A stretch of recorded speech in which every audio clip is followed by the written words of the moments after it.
හරි ළමයි අයබෝවන්. අද අපි කතා කරන්නේ ව්‍යුහගත රචනා ප්‍රශ්න සෙට් එකක්. මම අද කතා කරන්නේ 2020 2019 2018 2017 2016 2015 ඔන්න ඔය අවුරුදු වල පළමු වන ව්‍යුහගත රචනා ප්‍රශ්න තමයි අපි කතා කරන්නේ. හරි. ඔයගොල්ලෝ මතක තියාගන්න ඔයගොල්ලෝ ව්‍යුහගත රචනා ප්‍රශ්න වලින් ගොඩක් ළමයි ලකුණු අඩුවෙන්ම ගන්න ප්‍රශ්න තමයි පළවෙනි ප්‍රශ්න. හරි. එතකොට අපි මුලින් පළවෙනි ප්‍රශ්න ව්‍යුහගත රචනාවල පළවෙනි ප්‍රශ්න සෙට් එක කතා කරලා ඉවර කරලා පිළිවෙලට MCQත් එක්ක ඊළඟට කතා කරගෙන යනවා. මොකද ගිය සතියේ අපි MCQ සෙට් එකක් කතා කරලා. හරි. මේ සතියේ ව්‍යුහගත රචනා සෙට් එකක් කතා කරනවා. හරි. අපි කතා කරගෙන යනවා. හරි. right. පළවෙනි ප්‍රශ්න. බලන්න පළවෙනි ප්‍රශ්න. sodium plus magnesium 2 plus F minus යන අයන තුන අතුරේ කුඩාම අයනික අරය ඇත්තේ දරුවනේ හරි සරලයි මේක. මෙච්චරයි මතක තියාගන්න ඕනේ. කුඩාම අයනික අරය තියෙන්නේ මොන අයන වලටද? ධන අයන වලට. හරි? අනිවාර්යයෙන්ම කුඩාම අයනික අරය තියෙන්නේ ධන අයන වලට. දැන් බලන්න Na+ Mg2+ F- මේගොල්ලෝ ඔක්කොම මොනවාද? මොන අයනද? මේගොල්ලොන්ගේ ඉලෙක්ට්‍රෝන සංඛ්‍යා සමානයි. මේගොල්ලන්ට අපි කියනවා සම ඉලෙක්ට්‍රෝනික කියලා. සම ඉලෙක්ට්‍රෝනික අයන. එහෙනම් අය කතා කරන්න දෙයක් නෑ. මේ වගේ අයන වලින් ධන ගතිය වැඩිම තියෙන සම ඉලෙක්ට්‍රෝනික අයනේ තමයි අරය අඩුම වෙන්නේ. හරි. එහෙනම් උත්තරේ වෙන්න ඕන magnesium 2+. magnesium 2+. right? හරියක් දාගන්න හරිනම් right? හරියක් දාගන්න ලකුණු 4ක් දාගන්න. මම කෙලින්ම මාකින් ස්කීම් එකේ පිළිවෙලට වාර ලකුණු දීගෙන යනවා. හරිනම් හරියක් දාගන්න ලකුණු 4ක් දාගන්න. මේ 2020 ප්‍රශ්නේ A level marking scheme එකේ විදිහට මම ඔයාලට ලකුණු දීගෙන යනවා. ඔයාලට බලත හැකි ඔයාලට ලකුණු කීයක් ලැබෙනවද කියලා. හරිනම් හරියක් දාගන්න ලකුණු 4ක් දාගන්න. වැරදි නම් වැරද්දක් දාගන්න. අවංකව බලන්න. හරි. තමන්ට අවංක වෙන්න. හරි. බලන්න. කරලා නැත්නම් ඉතින් අවංක වෙන්න දෙයක් නැහැ නේ බං. හරි. කාබන් නයිට්‍රජන් ඔක්සිජන් යන මූලද්‍රව්‍ය ඇතුලේ වැඩිම දෙවන අයනීකරණ ශක්තිය ඇත්තේ. හරි. දැන් වැඩිම දෙවන අයනීකරණ ශක්තිය තියෙන ළමයි සාමාන්‍යයෙන් ස්ථායී වින්‍යාසකින් ඉලෙක්ට්‍රෝනයක් පිට කරනකොට. හරි. එතකොට වැඩිම දෙවන අයනීකරණ ශක්තිය තියෙන ඔන්න බලන්න ඔක්සිජන්ගේ ඉලෙක්ට්‍රෝනයක් පිට කරනකොට ඒකපත් වෙනවා ළමයි S2 P3 ස්ථායී වින්‍යාසයට. ඒ කියන්නේ නයිට්‍රජන්ගේ වින්‍යාසයට මෙයාපත් වෙනවා. එහෙනම් එයාගෙන් ඊළඟ ඉලෙක්ට්‍රෝන පිට කරනකොට වැඩිම අයනීකරණ ශක්තියක් වැවෙනවා. දැන් දෙවෙනි අයනීකරණ ශක්තිය තියෙන්නේ ඔක්සිජන්. මොකද්ද? ඔක්සිජන් වල දෙවෙනි අයනීකරණ ශක්තිය ලියාට ලැබෙනවා S2 P3 ස්ථායී වින්‍යාස. ඔක්සිජන්ගේ දෙවෙනි අයනීකරණ ශක්තිය ලියාට ලැබෙනවා S2 P3 ස්ථායී වින්‍යාස. හරි? right. එහෙනම් මොකද කරන්න ඕන? ඔක්සිජන් කියලා ලියලා තියෙනවා නම් හරියක් දාගන්න ලකුණු 4ක් දාගන්න. ඔය සෙට් එකෙන් ස්ථායී පළමුවනේ නැත්නම් වැඩිම පළමුව අයනීකරණ ශක්තිය තියෙන නයිට්‍රජන්. අර අක්වක් විචලනේ. ඒකේ lithium beryllium boron carbon nitrogen. නයිට්‍රජන්ගේ වැඩි පළවෙනි එක තියෙන නයිට්‍රජන්. දෙවෙනි එක තියෙන ඔක්සිජන්. ඔක්සිජන් උත්තරේ අංක නෑ සෝරි උත්තරේ ඔක්සිජන් ලකුණු 4. වෙන මොකුත් ලිව්වට ලකුණු හම්බෙන්නේ නෑ. ඔක්සිජන්ට විතරයි ලකුණු හම්බෙන්නේ. right. ඊළඟට ළමයි ඔන්න බලන්න H2O HOCl OF2 right නිකමට අදිම ව්‍යුහ තුන H2O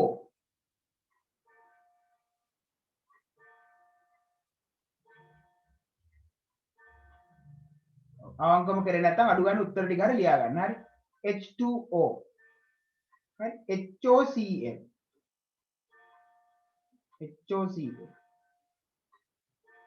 හරිද OF2 මෙන්න right දැන් ළමයි මතක් කරමු ඔක්සිකරණ අංකය රඳා පවතින සාධක ගැන මතක් කරමු හරි ඔක්සිකරණ අංකය වැඩි වෙන ආකාරයට සකස් කරන්න කියලා කිව්වහම මුලින්ම බලන්න ඕනේ ඔයා මුහුම්කරණය right මුහුම්කරණයේ x ලක්ෂණය වැඩි වෙන්න sorry ඔක්සිකරණ අංකය නෙවෙයි විද්‍යුත් ඍණතාවය විනාඩියක් දෙන්නම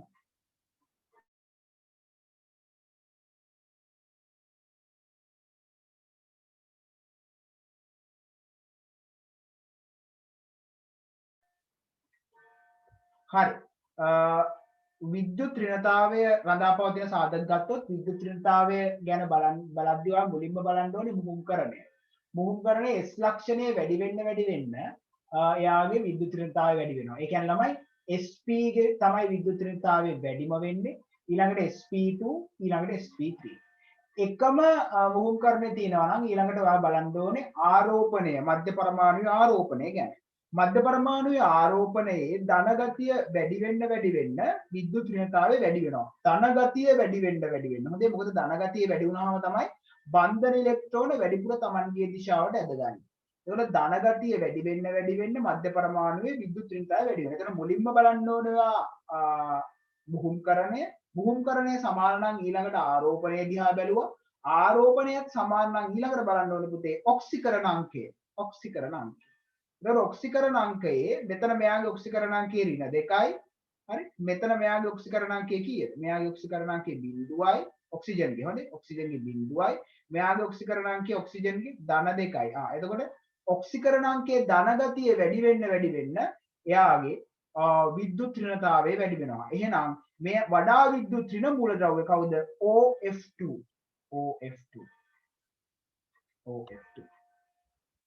හරි නම් හරියක් දාගන්න ලකුණු 4ක් දාගන්න.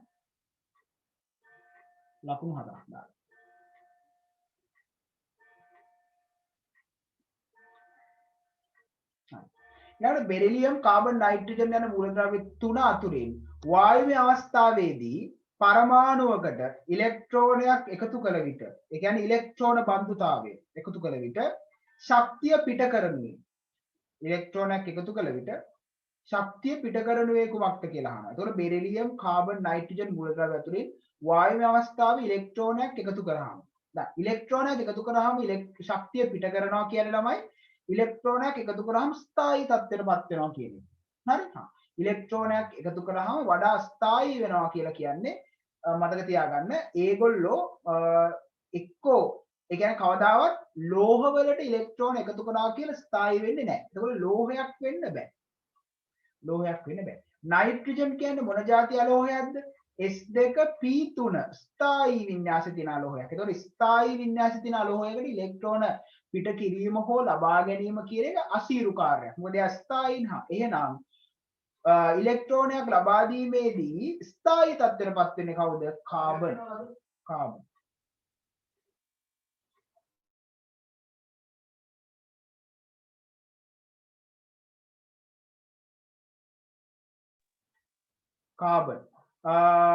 උත්තරය කාබන්. හරිනම් හරියක් දාගන්න. වැරදි නම් වැරද්දක් දාලා හදාගන්න. ලකුණු 4ක් දාගන්න.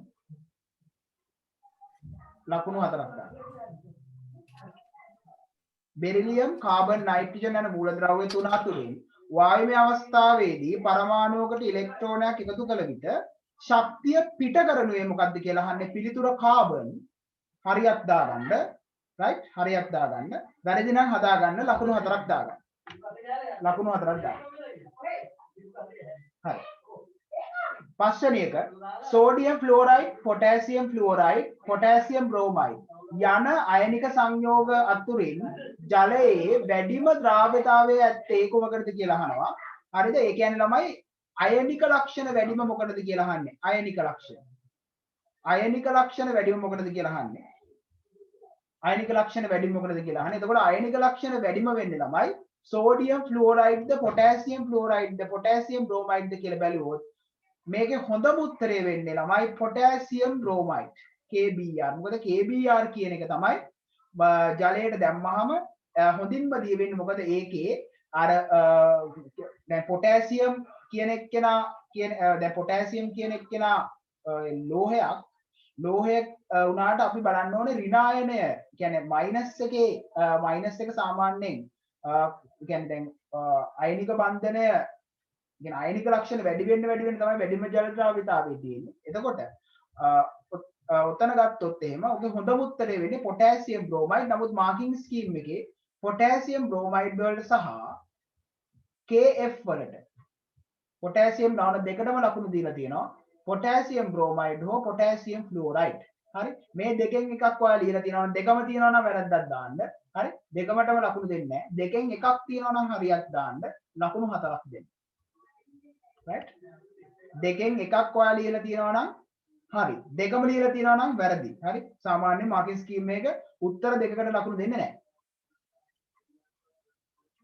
right ඊළඟ එක next සංයෝගාත්‍රි ප්‍රබලම අන්තරානුක ආකර්ෂණ බල තියෙන්නේ මොනවද කියලා අහනවා දරුවනේ මෙතන තියෙන දේවල් වලින් මේගොල්ලන්ගේ මෙයාගේ තියෙන්නේ මොනවද ද්විද්‍රව ආකර්ෂණ මෙයාගේ තියෙන්නේ ද්විද්‍රව ආකර්ෂණ H2O2 වල තියෙනවා මොන බන්ධනද හයිඩ්‍රජන් බන්ධන එහෙනම් උත්තරය H2O2 මොන බන්ධනවලද තියෙන්නේ හයිඩ්‍රජන් බන්ධන මෙයාගේ තියෙන H bonds H බන්ධන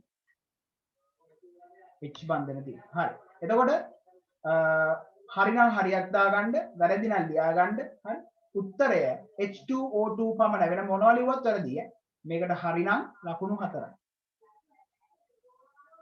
right බලන්න මේ ප්‍රශ්නෙට ලකුණු 24න් ඔයාලට කීයක් තියෙනවද කියලා 24 ලකුණු 24න් කීයක් තියෙනවද මේ කෙලිම මාකින් ස්කීම් එකම වදින් මාකින් ස්කීම් එකේ විදියට ඔයාලට මම ලකුණු දෙන්නේ හරි 24න් කීයක් තියෙනවද බලන්න 24න් 24ම අරන් තියනවා නම් හොඳයි 24න් බිංදුවක් අරන් තියනවා නම් ඒත් හොඳයි හරි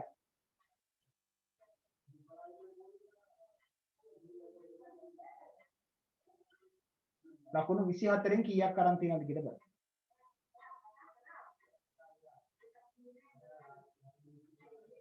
right හොඳයි අපි යනවා ඉස්සරහට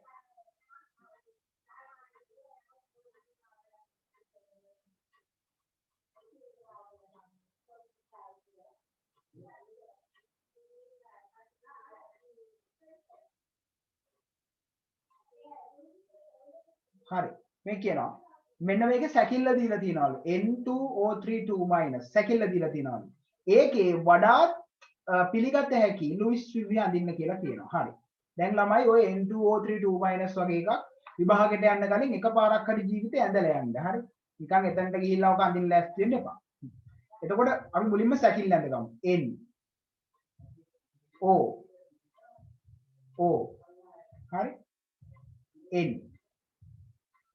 O මේමනේ තියෙන්නේ right හරි දැන් ඔච්චරයි දීලා තියෙන්නේ සැකිල්ල විතරයි දීලා තියෙන්නේ හරි N2O32- හරි දැන් මෙන්න මෙච්චරයි කතන්දරේ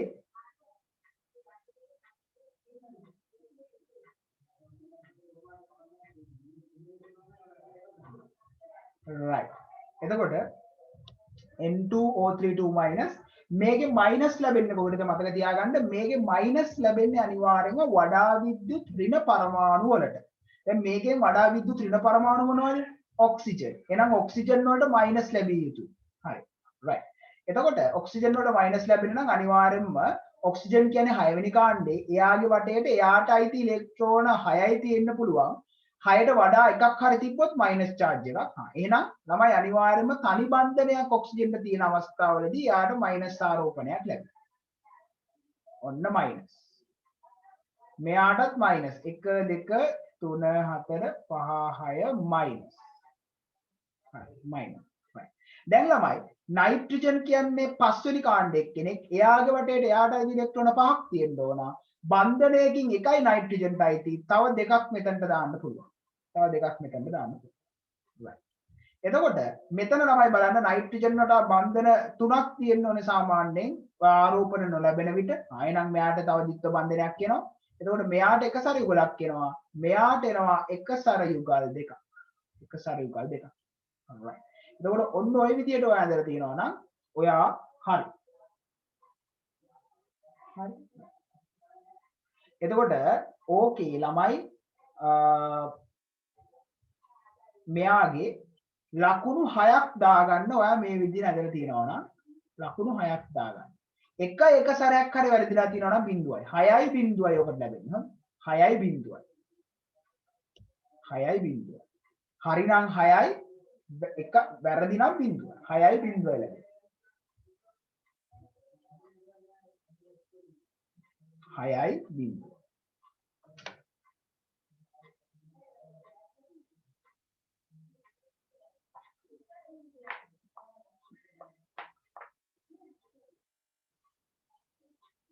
හරි මේකට අදින්නලු සම්ප්‍රයුක්ත ව්‍යුහ තුනක් මොකද කරන්න ඕනේ හරි සරලයි මේ ද්විත්ව බන්ධනේ තියෙනව නේද මේ ද්විත්ව බන්ධනේ මෙතනට දාලා එකක් අදින්න මෙතනට දාලා එකක් අදින්න මෙතනට දාලා එකක් අදින්න ද්විත්ව බන්ධනය දානකොට වටේ තියෙන ඒවා ගැන සැලකිලිමත් වෙන්න. වටේ තියෙන මොනවද ආරෝපණ ඉලෙක්ට්‍රෝන ගැන සැලකිලිමත්. ඒ කියන්නේ මෙහෙමයි.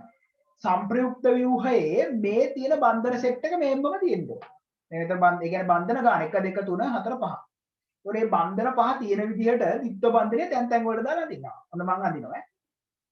N ද්විත්ව බන්ධනය මෙතනට දැම්මා. O right දැන් මෙතන අනිත් ඔක්කොම තනි බන්ධන. O right ඊට පස්සේ මෙතන N මෙතන O. මොකද ද්විත්ව බන්ධනය මෙතනට දැම්මහම 1යි 2යි 3යි 4යි 1යි 2යි 3යි 4යි 5යි 6යි right එතකොට මෙතන එනවා ප්ලස් එකක් හරිද මෙතන එනවා මයිනස් එකක් දැන් නයිට්‍රජන් වටා එකසර ඉලෙක්ට්‍රෝන යුගල් දෙකක් එනවා මෙහෙම එතකොට මෙතන මයිනස් එකක් මෙතන මයිනස් එකක් මයිනස් එකක් බලන්න ඕක ඔය ඇදලා තියනවාද කියලා ඕක එක සැරයක්වත් නැත්තම් හරි එක සැරයක්වත් වැරදුනොත් ලකුණු එකක්වත් නැහැ හොඳේ. හරි. එතකොට ඒකට එනවා ළමයි ලකුණු 3ක්. මේකට එනවා ලකුණු 3ක්. ඊළඟට මොකද්ද කොහොමද අඳින්න ඕන මේ ද්විත්ව බන්ධනයේ තව එකක් දාන්න මෙතනට දාලා අඳින්න. එතකොට නයිට්‍රජන් මෙතනට තනි බන්ධනය මෙතනට ඩබල් බොන්ඩ් එක ද්විත්ව බන්ධනය 1 2 3 4 5 6 මයිනස් 1 2 3 4 ප්ලස් එතකොට මෙතන n අර විදිහටම එකසර යුගල් දෙකයි මයිනස් මෙතන o මයිනස් දැන් ඔන්න ද්විත්ව බන්ධනය මෙතනට දාලා එකක් ඇඳලා ද්විත්ව බන්ධනය මෙතනට දාලා එකක් ඇඳලා දැන් ආපහු ද්විත්ව බන්ධනය මෙතන දාලා එකක් ඇඳලා තියෙනවනේ නයිට්‍රජන් අතරට දාලා තව එකක් අඳින්න नाइट्रोजन द्वित्व बंधनය नाइट्रोजन ऑक्सीजन ऑक्सीजन එතකොට මෙතන 1 2 3 4 5 6 මයිනස් හරි එතකොට මෙතන 1 2 3 4 5 6 මයිනස් මෙතන එතකොට එකසර යුගල් දෙකක් එනවා මෙතන 1 2 3 4 5 6 මයිනස්. එතකොට මේකට ලකුණු 3යි මේකට ලකුණු 3යි මේකට ලකුණු 3යි. එක සැරයක් හෝ ආරෝපණයක් හරි නැත්තම් ලකුණු 3යි බිඳුව. හරි. එතකොට ඒකට කියනවා අඩු ස්ථායි අස්ථායි විදිය නම් කරන්න ඕනේ. එතකොට ළමයි බලන්න.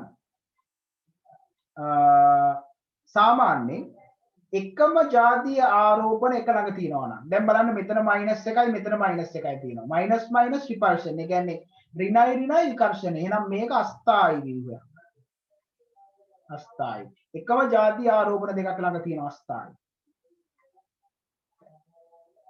හරි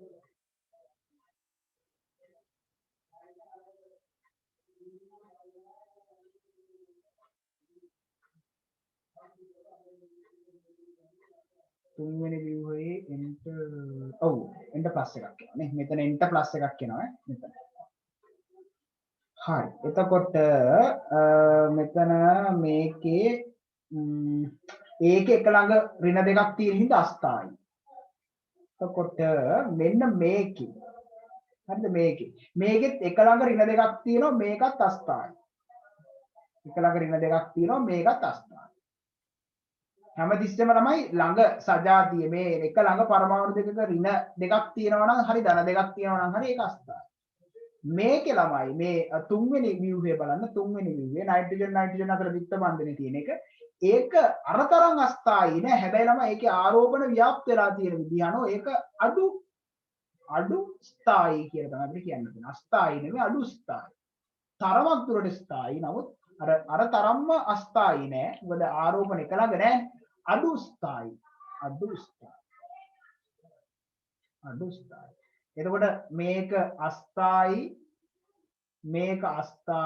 මේක අඩු ස්ථායි හරි එතකොට ලකුණු 9ක් ලැබෙන්න ඕන ඒකට ලකුණු 9ක් ලැබෙන්න ඕන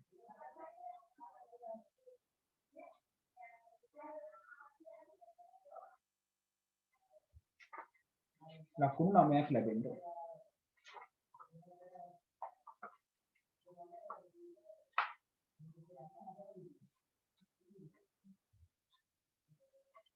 හරි. right. එතකොට මේක අස්ථායි අස්ථායි අඩු ස්ථායි විදියට එනවා.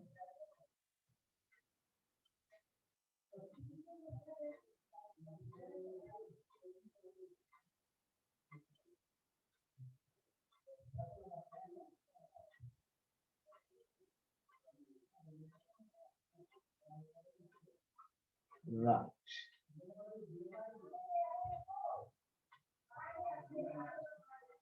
හරි. දැන් ඔන්න කියනවා ළමයි ළඟට.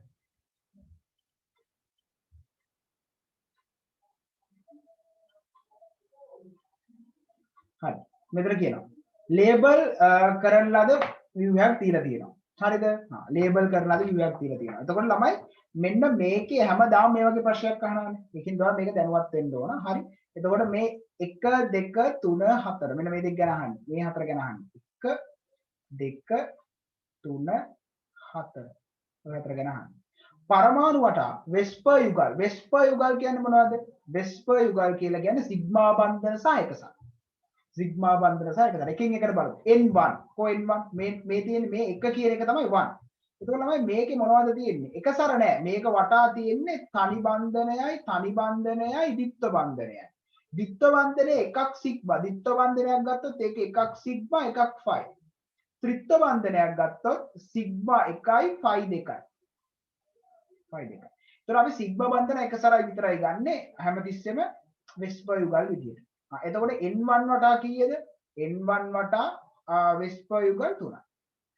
n2 වටා n2 වටත් 3යි. මේ එක ද්විත්ව බන්ධනයනේ සිග්මා එක සර සිග්මා. එතන 3යි. n3 වටා sorry O3 කියන්නේ මෙන්න මේක වටා. හරි ඔක්සිජන් වටා එක සර යුගල් 2යි සිග්මා 2යි 4යි. 4යි. right C4 වටා C4 කියන්නේ කාබන් වටා. එයාගේ තියෙන නම ත්‍රිත්ව බන්ධනයක්. ත්‍රිත්ව බන්ධනෙන් එකයි සිග්මා අනිත් එක කියන්නේ අනිත් දෙක ෆයි ත්‍රිත්ව බන්ධනෙ. මෙතන තනි බන්ධනයක් කියන්නේ සිග්මා. සිග්මා දෙකක් කියලා කියන්නේ අනිවාර්යෙන් එක සර යුගල් sorry වෙස්පර් යුගල් දෙකයි. වෙස්පර් යුගල් දෙක. පරමාණු වල ඉලෙක්ට්‍රෝන යුගල ජ්‍යාමිතිය බලන්න පළවෙනි එක වඩා තලීය ත්‍රිකෝණාකාරයි. තුනයිනේ වෙස්පර් යුගල් තලීය ත්‍රිකෝණාකාරයි. ඉලෙක්ට්‍රෝන යුගල ජ්‍යාමිතියනේ වෙස්පර් යුගල් තුන නම් අනිවාර්යෙන් තලීය ත්‍රිකෝණාකාරයි. වෙස්පර් යුගල් තුන. ඉලෙක්ට්‍රෝන යුගල ජ්‍යාමිතිය. හොඳේ බන්ධන හැඩය තමයි වෙනස් වෙන්නේ. මෙතනත් තලීය ත්‍රිකෝණාකාරයි. මෙතන චතුස්තලීය. චතුස්තලීය. මෙතන රේඛීයයි. රේඛීය.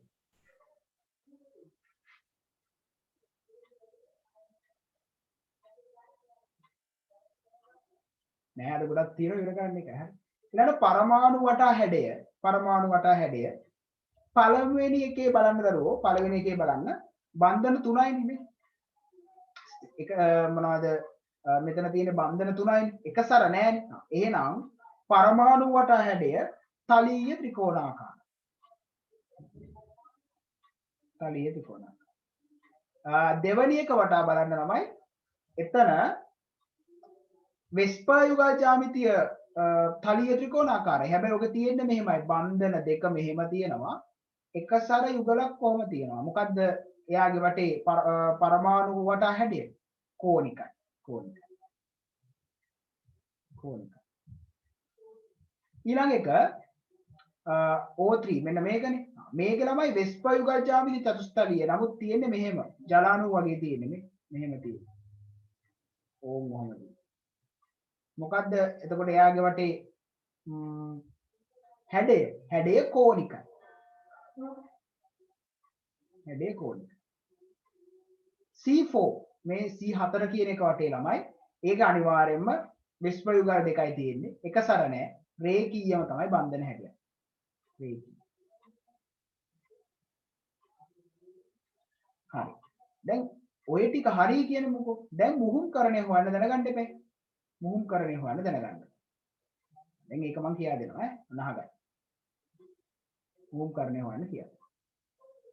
මුහුම්කරණය හොයනකොට තමයි පොඩි තියරියක් තියෙනවා. මොකක්ද ඒ තියරිය? මෙන්න මේකයි තියරිය. මේ ටිකක් අහගන්න. දැන් අපි බලන්න ඕන මේ පරමාණුවක් වටේ මධ්‍ය පරමාණුව වටා විකර්ෂණ ඒකක ගන්න. හොඳට මතක තියාගන්න බලන්න විකර්ෂණ ඒකක මුළු ගන්න. විකර්ෂණ ඒකක ගණන. මොනවද විකර්ෂණ ඒකක ගන්න කියන්නේ? සිග්මා සහ එකසර. සිග්මා සහ එකසර මුළු ගණන එකතු. දැන් බලන්න 2යි 3යි 4යි 5යි 6යි. ওই විදිහට තියෙන්න පුළුවන්. විකර්ෂණ ඒකක ඔන්න වගේ සංඛ්‍යා තියෙන්න පුළුවන්. එතකොට ළමයි මෙන්න මෙහෙම මූව් කරන එනවා. හරි බලන්න. දෙකක් නම් SP, තුනක් නම් SP2, හතරක් නම් SP3, පහක් නම් SP3D, හයක් නම් SP3D2 ඔන්න ඔය විදිහට. විකර්ෂණ ඒකක ගාන 2 3 4 5 විදිහට 6 විදිහට තියෙන්න පුළුවන්.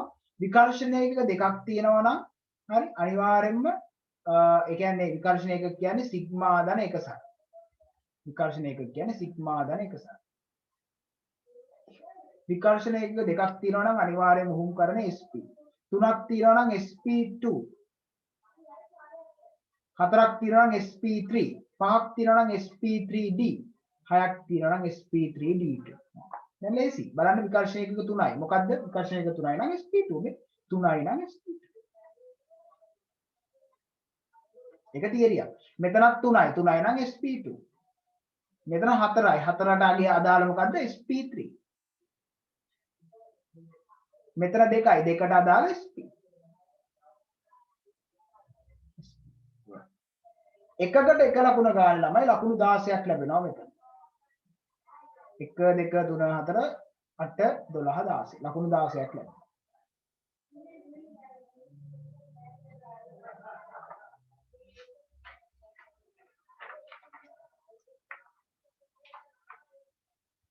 එකකට එක ලකුණ ගන්න ලකුණු 16ක් ලැබෙනවා.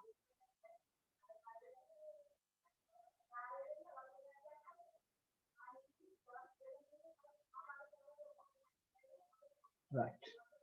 පළවෙනි එකේ විස්ප යුගල් 3යි, තලිය ත්‍රිකෝණාකාරයි, හැඩය තලිය ත්‍රිකෝණාකාරයි, මුහුම් කරන SP2.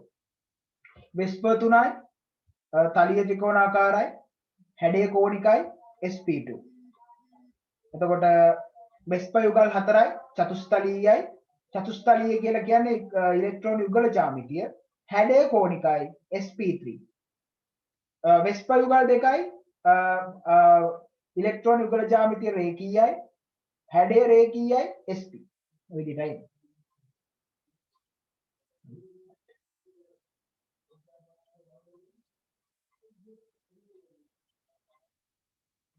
හරි. දැන් අපිට කියනවා මෙහෙම.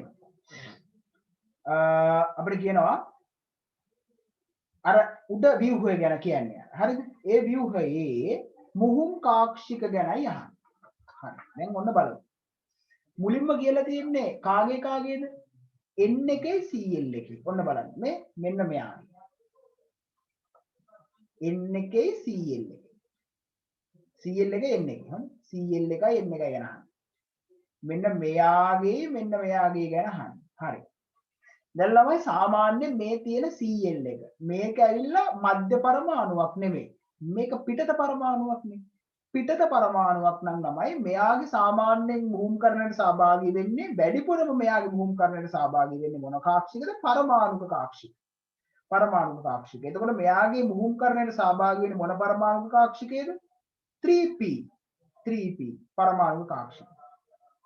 නයිට්‍රජන්ගේ මුහුම් කරණයට අදාළව මුහුම් කාක්ෂිකයක්, ඒ කියන්නේ මේ S3p පරමාණු කාක්ෂිකයයි මේ නයිට්‍රජන්ගේ තියෙන sp2 මුහුම් කාක්ෂිකයයි අතර රේඛීය අතිච්ඡාදනයෙන් තමයි මෙන්න මේ සිග්මා බන්ධනය හැදෙන්නේ. අන්න ඒවයි අපි තීරණය කරන්නේ. එතකොට බලමු. හරි. එතකොට දැන් පළවෙනි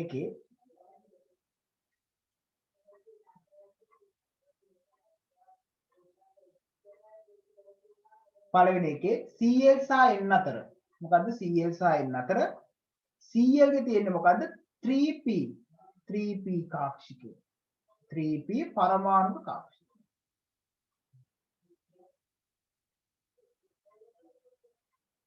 කියදෙන්න. N1 කියලා කියන්නේ ළමයි sp2 මුහුම් කාක්ෂිකය. sp2 මුහුම් කාක්ෂික. මෙහෙමයි අපි පරමාණු කාක්ෂිකද මුහුම් කාක්ෂිකද කියලා හොයාගන්නේ. හරිද? ඔන්න අහගන්නකෝ. හරිද?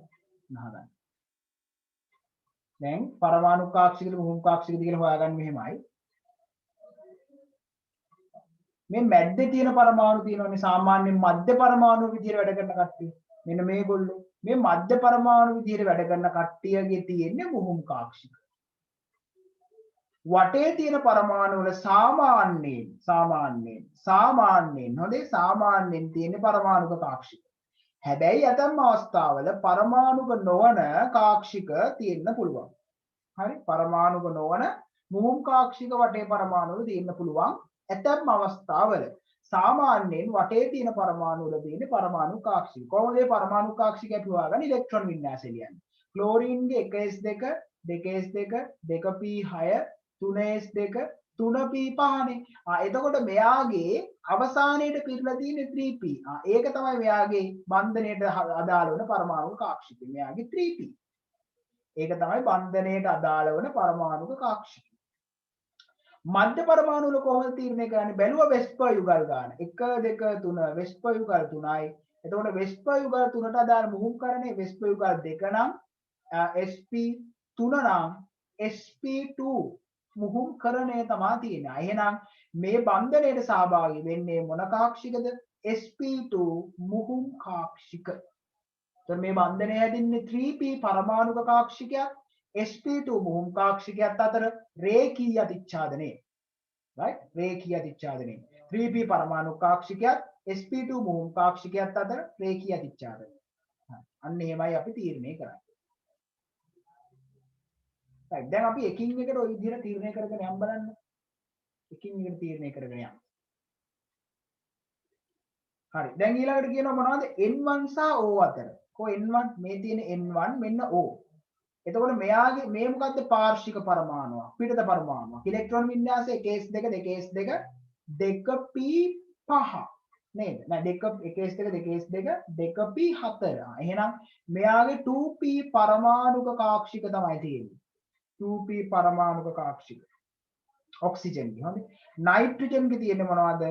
sp2 මුහුම් කාක්ෂික. ඒව ලියන්න ඕනේ පරමාණුක කාක්ෂිකද මුහුම් කාක්ෂිකද කියලා ලියන්න ඕනේ. හරි. දැන් ඊළඟට අහනවා n1 n2 අතර. මෙන්න n1 මෙන්න n2 අතර. හරි. එතකොට n1 ගේ දැන් අපි කතා කරා sp2 මුහුම් කාක්ෂිකයක් තමයි තියෙන්නේ. මේ සිග්මා බන්ධනය හදන සහභාගී වෙන්නේ මෙයාගේ මුහුම් කරණයට අදාළ මුහුම් කාක්ෂිකය. මෙයාගේ තියෙන sp2 මුහුම් කරණය. එහෙනම් මුහුම් කාක්ෂිකය මොකද? sp2 මුහුම් කාක්ෂිකය. මෙයාගේ බලන්න විකර්ෂණ එක 3යි 3ට අදාළ වන්නේ කාවද? sp2 මුහුම් කාක්ෂිකය. sp2 මුහුම් කාක්ෂිකය. මේ ඔක්සිජන් ගේ තියෙන්නේ මොකක්ද දරුවෝ? මේ ඔක්සිජන් ගේ තියෙන්නේ විකර්ෂණ එක 4යි මධ්‍ය පරමාණුවක්. එයා මධ්‍ය පරමාණුවක් කියලා කොහොමද හඳුනගන්නේ? බන්ධන වටෙන් සම්බන්ධ වෙලා තියෙනවා නම් එයා මධ්‍ය පරමාණුවක් විදිහට සලකනවා. කියන්නේ මෙහෙම බන්ධනේ මෙහෙම පරමාණුව තියලා මෙහෙම බන්ධන එකකට වඩා වැඩි ගාණක් දෙපැත්තෙම සම්බන්ධ වෙලා තියෙනවා නම් එයා මධ්‍ය පරමාණුවක් විදිහට ක්‍රියා කරනවා. මධ්‍ය පරමාණුවක අනිවාර්යෙන්ම තියෙන්න පුළුවන් මොන කාක්ෂික විතරද? මුහුම් කාක්ෂික විතරයි. එහෙනම් මෙයාගේ තියෙන්නේ sp3 මුහුම් කාක්ෂික. එහෙනම් නයිට්‍රජන් සහ n2 සහ O3 අතර තියෙන්නේ මොනවද? sp2 මුහුම් කාක්ෂිකයයි sp3 මුහුම් කාක්ෂිකය අතර රේඛීය අතිච්ඡාදනයෙන් තමයි මේ සිග්මා බන්ධනය හැදෙන්නේ. මෙතන sp3 මේ කවුද? මධ්‍ය පරමාණුවක්. ඒ සිග්මා බන්ධන දෙකයි. එහෙනම් sp3 සහ sp අතර රේඛීය අතිච්ඡාදනය. sp3 සහ sp අතර රේඛීය අතිච්ඡාදනය. right. දැන් මේක මධ්‍ය පරමාණුවක් නෙමෙයි පිටත පරමාණුවක්. පිටත පරමාණුවක් නම් එයාගේ තියෙන්නේ මොන කාක්ෂිකයක්ද? 2p පරමාණු කාක්ෂිකයක්. 2p පරමාණු කාක්ෂිකයක්. එහෙනම් sp සහ 2p අතර රේඛීය අතිච්ඡාදනයෙන් තමයි මේ සිග්මා බන්ධනය යන්නේ. එහෙමයි අපි තියෙන්නේ. right. හරි. මම එනවා ප්‍රශ්නෙට. හරි ප්‍රශ්නෙට එනවා. ප්‍රශ්නේ මම දාන විදිය දැන් ඔයාලට ලකුණුත් එක කියලා දෙන්නම්. එතකොට ඔන්න බලන්න. මෙයාගේ ක්ලෝරින්ගේ තියෙන 3p පරමාණුක කාක්ෂික. කොහොම හරි ලියන්න ඕනේ. පරමාණුක කාක්ෂික. කෙටියෙන් ලියන්න එපා කුණුවarp වෙනවා ඊට පස්සේ හොඳේ 3p පරමාණුක කාක්ෂික මෙයාගේ sp2 මුහුම් කාක්ෂික මෙතන n1 ගේ sp2 පරමාණුක කාක්ෂික 2p හරි 2p sorry sp2 පරමාණුක කාක්ෂික sp2 මුහුම් කාක්ෂික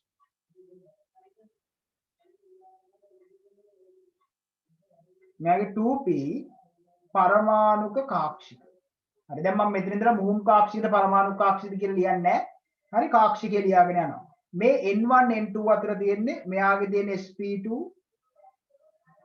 මෙයාගේ තියෙන sp2 මෙයාගේ තියෙන්නේ n2 O3 අතර මෙයාගේ තියෙන sp2 මෙයාගේ තියෙන්නේ sp3 ऑक्सीजन की තියෙන sp3 sp මෙයාගේ තියෙන sp මෙයාගේ තියෙන 2p එකකට එක ලකුණු ගානේ 12ට 12යි 1 2 3 4 5 6 7 8 9 10 11 12 ලකුණු 12ක් ලැබෙනවා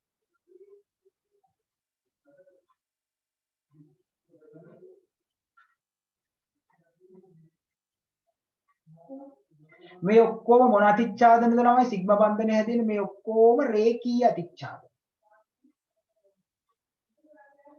කවදාවත් සිග්මා බන්ධන හැදෙනවද පාර්ශ්වික අතිච්ඡාදන වලින් නෑ නෑ. කවදාවත් සිග්මා බන්ධන ෆයි බන්ධන හැදෙනවද රේඛීය අතිච්ඡාදන වලින් ඒත් නෑ. ෆයි බන්ධන හැදෙන්නේ අනිවාර්යයෙන්ම පාර්ශ්වික අතිච්ඡාදන. ඊළඟට අහන්නේ ෆයි බන්ධන ගැන. ෆයි බන්ධන හැදෙන්නේ අනිවාර්යයෙන්ම පාර්ශ්වික අතිච්ඡාදන.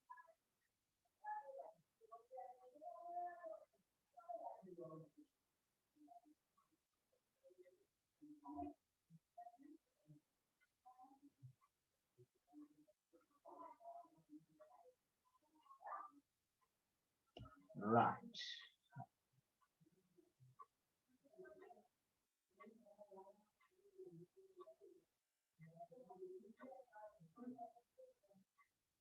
මේ පාඩම බෑ සොලියුෂන් එක තමයි 2023 පන්තියේ හෙට වරනේ. එච්චරයි. ඒක තමයි එකම සොලියුෂන්.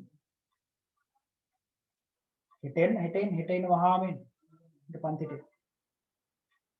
ලින්ක් එක දාන ගෲප් ඔක්කොටම දානනේ.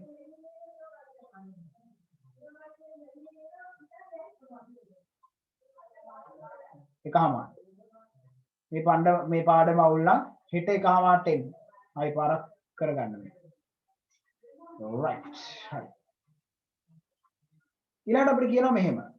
ෆයි බන්ධනයේ සෑදීමට අදාළ වන පරමාණු කාක්ෂිකය ළමයි. කිසි ලෙසකින්වත් කවදාවත් මුහුම් කාක්ෂික වලින් ෆයි බන්ධන හැදෙන්නේ නැහැ. ෆයි බන්ධන හැදෙන්නේ පරමාණු කාක්ෂික වලින්. එතකොට ළමයි මේ මේක හරි සරලයි. හොඳේ හරි සරලයි. කොහොමද දන්නවද මේ පරමාණු කාක්ෂික වන්නේ? මෙයාගේ ලියන්නේ ඉලෙක්ට්‍රෝන වින්‍යාසය. කේස් දෙක p3නේ. අවසානයේ තියෙන උපශක්ති මට්ටම බලන්න. නැත්නම් අවසාන ඉලෙක්ට්‍රෝන පින උපශක්ති මට්ටම බලන්න. කවුද ඉලෙක්ට්‍රෝන පින උපශක්ති මට්ටම? p උපශක්ති මට්ටමනේ. 2p තමයි ඉලෙක්ට්‍රෝන පිරෙන්නේ. මෙතනත් ඉලෙක්ට්‍රෝන පිරෙන්නේ 2p උපශක්ති මට්ටම. මෙතන ඉලෙක්ට්‍රෝන පිරෙන්නේ 2p උපශක්ති මට්ටමේ. මෙතන අවසානයේදී ඒ කියන්නේ නයිට්‍රජන්ගේ බං සාමාන්‍ය ඉලෙක්ට්‍රෝන වින්‍යාසය ගත්තොත් අවසාන ඉලෙක්ට්‍රෝන පිරෙන්නේ 2p වල. එහෙනම් ඉතින් ආයි ළමයි මොනවත් කතා කරන දෙයක් නැහැ. S2 පියාගෙන ලියන්න පුළුවන් නම් මේ ඔක්කොටම 2p දාගෙන බලන්න එච්චරයි. නමුකුත් ඕනේ. S2 පියාගෙන බැලුවා මෙයාගේ මොකක්ද ඉලෙක්ට්‍රෝන පිරෙන කියන්නේ මූලද්‍රව්‍ය ඉලෙක්ට්‍රෝන වින්‍යාසය ලිව්වා. අන්තිමට ඉලෙක්ට්‍රෝන පිරෙන්නේ මොකටද කියලා බැලුවා. ඒක දාගෙන ගියා S2 පියාගෙන එච්චර. මේ මේවා හොයන්න දවස් ගණන් ලත වෙනවා සමහරවිට. මේකට මොකද්ද දාන්නේ කියලා බලන්න. මුකුත් ඕනේ නැහැ. ඉලෙක්ට්‍රෝන වින්‍යාසය ලියපන් මේකට ලියපන් ඉලෙක්ට්‍රෝන වින්‍යාසය බෙදාපන් එච්චර.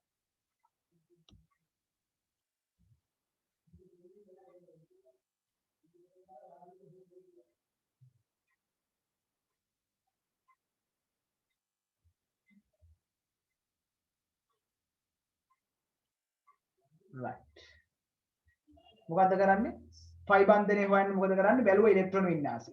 අන්තිමට ඉලෙක්ට්‍රෝන පිරෙන්නේ මොන උපශක්ති මට්ටමකටද කියලා බැලුවා ඒක නෙවෙයි එච්චර. මෙයාගේ 2p 2p 2p 2p එච්චර. ඇද්ද පියාලියේ නැහැ. යන්ද දඟල හොය නටන්න දෙයක් නැහැ.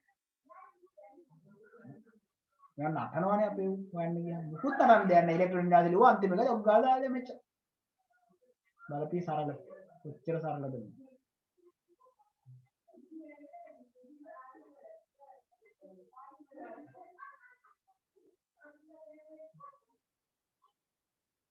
හරි. right. ඊළඟට අපිට කියනවා මොකද්ද? බන්ධන කෝණ ආසන්නව ගන්නවා. n1 n2 n3 n4 ආයම් රූප ටික. හරි. දැන් මෙහෙමයි ළමයි. බන්ධන කෝණ කියලා ගත්තාම සාමාන්‍යයෙන් අපි බන්ධන කෝණ ටික පොඩ්ඩක් මතක් කරොත් රේඛීය නම් 180යි, තලීය ත්‍රිකෝණාකාර නම් 120යි, චතුස්තලීය නම් 109.5යි. අනිත් ඒවාට තියෙන කම්බිනේෂන්. මොනවද කම්බිනේෂන් කියන්නේ? ත්‍රිආකාර දීපිරපුඩ වල කෙලින්ම තියෙන බන්ධනයේ තියෙන 180යි. ත්‍රිආනති කියලා කියපු ගමන් වටේ තියෙන බන්ධන තුන තලීය ත්‍රිකෝණාකාරව තියෙන්නේ ඒ බන්ධන දෙකක් අතර කෝණය 120යි. එතකොට අශ්වතලීය වල සමචතුරස්‍රයක් වගේ තියෙන බන්ධන හතරේ බන්ධන දෙකක් අතර කෝණය 90යි. අර උඩ ඍජුව තියෙන බන්ධනය 180. right? එහෙමනේ යන්නේ. එතකොට ලෝකෙ ගොඩක්ම වැදගත් වෙන්නේ පළවෙනි තුන මොනවද? රේඛීය, තලීය ත්‍රිකෝණාකාර, චතුස්තලීය. ඔය තුනේ කෝණ ටික තමයි වැදගත් වෙන්නේ. අනිත් ඒවා තියෙන කම්බිනේෂන් එකතුවක් තියෙන අනිත් ඒවා. හරි? අනිත් ඒ වගේ තියෙන හැඩයන්ගේ එකතුවක්. right. එතකොට අපි බලමු n1 n2 n3 n4 n1 ගේ හරි n1 කියන්නේ මෙන්න මූණේ බං මූ තලිය ත්‍රිකෝණාකාරයි. ඉතින් ආන්න දෙයක් නෑ. එහෙනම් අනිවාර්යයෙන්ම 120යි. 120. හැබැයි මෙහෙමයි. මේක හරියටම 120ම නෙමෙයි. ඇයි මේ මෙතන දිත්ත බන්ධනයක් තියෙනවනේ හා. ඒකකින්ද ළමයි 120 මෙහෙම ලකුණු දීලා තියෙන මෙහෙමයි. කවුරු හරි 120 කියලා ලිව්වත් උඩ ලකුණු දීලා තියෙනවා. 119 කියලා ලිව්වත් උඩ ලකුණු දීලා තියෙනවා. 121 කියලා ලිව්වත් උඩ ලකුණු දීලා තියෙනවා. ඒ කියන්නේ අපිට හරියටම මේක 100%ක් ගැස් තීරණය කරන්න බෑ මෙතන බන්ධන කෝණය කීයද කියලා. හරිද? එතකොට ඕකට ලකුණු දීලා තියෙන කොහොමද දන්නවද? 120 plus or minus 1. හරි? එහෙමයි ලකුණු දීලා තියෙන්නේ. 120 ධන හෝ ඍණ 1යි. 120ට ලකුණු දෙනවා. 119ට ලකුණු දෙනවා. 121ට ලකුණු දෙනවා. තව කරවල නියුලත් මෙහෙම 120 plus or minus 1. ඒ ලකුණු. ඒ ලියන සිස්ටම්. මෙතන 100 ඒක සරලව 120යි කියලා දැම්ම නම් හරි. 119 කියලා දැම්මත් ඒත් හරි. 21යි කියලා දැම්මත් ඒත් හරි. කවුරු හරි මොලේ තියෙන එකක 120 plus or minus 1 කියලා ලියුවත් ඒත් හරි. ඇයි එකක් වැඩි වෙන්නත් පුළුවන් අඩු වෙන්නත් පුළුවන්.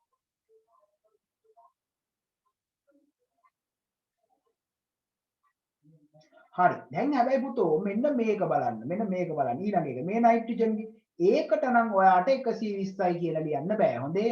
ඒක මෙහෙමයි තීරණය කරන්නේ. මෙන්න එකසර යුගල් දෙකක් තියෙනවා. එකසර යුගල් දෙකක් තියෙනවා. හරිද? එකසර යුගල් දෙකක් තියෙනවා. යුගල් දෙකක් නෙමෙයි එකසර දෙකක් තියෙනවා. මෙහෙමයි ඔයා තීරණය කරන්නේ. එකසර නැති අවස්ථාවල ඔයා හිතන්නකෝ මෙහෙම තලිය ත්‍රිකෝණාකාර විතරක් තියෙනකොට මෙහෙම තලිය ත්‍රිකෝණාකාර විතරක් තියෙනකොට එක සර නෑනේ මෙයාගේ වටේ. මේ තලිය ත්‍රිකෝණාකාර විතරක් තියෙනකොට මෙන්න මෙතන 120යි. එක සර යුගලක් ආපු ගමන් මොකද දන්නවද වෙන්නේ? මේ එක සර ගානට අදාළව මේ කෝණය මෙයාගේ එක සර තියෙන ගානට අදාළව ඒ ප්‍රමාණයට අඩු කරන්න. ඒ කියන්නේ එක සර ඉලෙක්ට්‍රෝන දෙකක් තියෙනවා නම් මේ 120ෙන් දෙකක් අඩු කරන්න. 120ෙන් දෙකක් අඩු කරන්න කියන්නේ 110. ඒ කියන්නේ ළමයි මේ එක සර යුගලෙන් මෙහෙම පහළට තල්ලු කරනවනේ. එක සර යුගලෙන් පහළට ඉලෙක්ට්‍රෝන තල්ලු කරනවා. තල්ලු කරනකොට මේ කෝණය මොනවා වෙනවද? මේ කෝණය අඩු වෙනවා. එක සර යුගලෙන් පහළට ඉලෙක්ට්‍රෝන තල්ලු කරනවා. එතකොට මේ කෝණය අඩු වෙනවා. ඒක අඩු වෙන ගාන අපිට ආසන්න මේක මෙහෙමයි. මේක නීතියක් නෙමෙයි රීතියක්. හොඳේ. මේ කියන්නේ හරියටම මේ අර අපි නිකන් අර අපිට කරන්න දෙයක් නැති කමර තමයි අපි මේක මේ විදිහට කරලා උත්තරේ දාන්නේ. ඒක හරියට හරි නෑ. ආසන්නව සමාන උත්තරයක් ගන්න කොහමද? බැලුවා තලිය ත්‍රිකෝණාකාරකයේ කෝණ කීයද කියලා 120. මෙතන එක සර ඉලෙක්ට්‍රෝන කීයක් තියෙනවද කියලා බැලුවා. යුගල නෙමෙයි. හොඳ ඉලෙක්ට්‍රෝන. ඉලෙක්ට්‍රෝන දෙකයි නේ.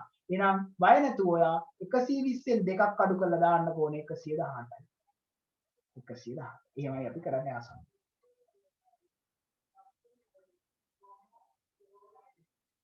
හරිද? O3 ඒ කියන්නේ මෙන්න මුගේ චතුස්තලීයනේ. චතුස්තලීයගේ කෝණය කීයද? 109.5. එතකොට 109 කලා 30යි. කලා 28ක් 29ක් විතර එන්නේ උතන කලා 30. හරි.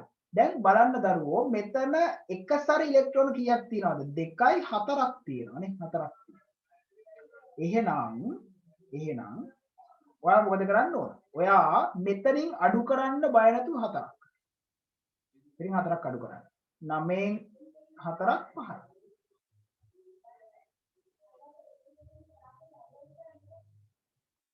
කොහෙද 117ක් දාන්නේ? පුළුවන්. 118. ඒ කියන්නේ මෙහෙමයි. මෙතනට ලකුණු දීලා තියෙනවා ඒගොල්ලෝ. මෙන්න මේ උත්තර අතර උත්තර ඕනේ කරලා ලකුණු දීලා තියෙනවා. 115යි 118යි අතර උත්තර ඕනේ කරලා ලකුණු දීලා තියෙනවා. 115 118යි අතර. මම කියන්නේ මේ රෆ්ලි ආසන්න අගයක් ගන්න විදිහක් මේ කිව්වේ. ආසන්න අගයක් ගන්න. ඕක ඇත්තටම අපිට හරියටම කියන්න බෑ. ආසන්න අගයක් ගන්න විදිහක් තමයි ඔය කිව්වේ. හරි. දැන් මේකෙන් මොකද කරන්නේ? එකසර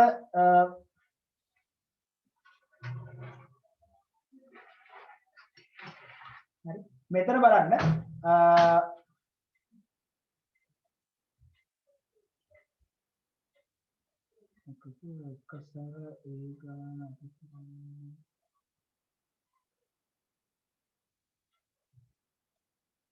නෑ නෑ ඒක ළමයි එහෙම කෝණේ ගන්න බෑ. ඒ අර අපි කියන දෙයක් ඒක ටිකයි.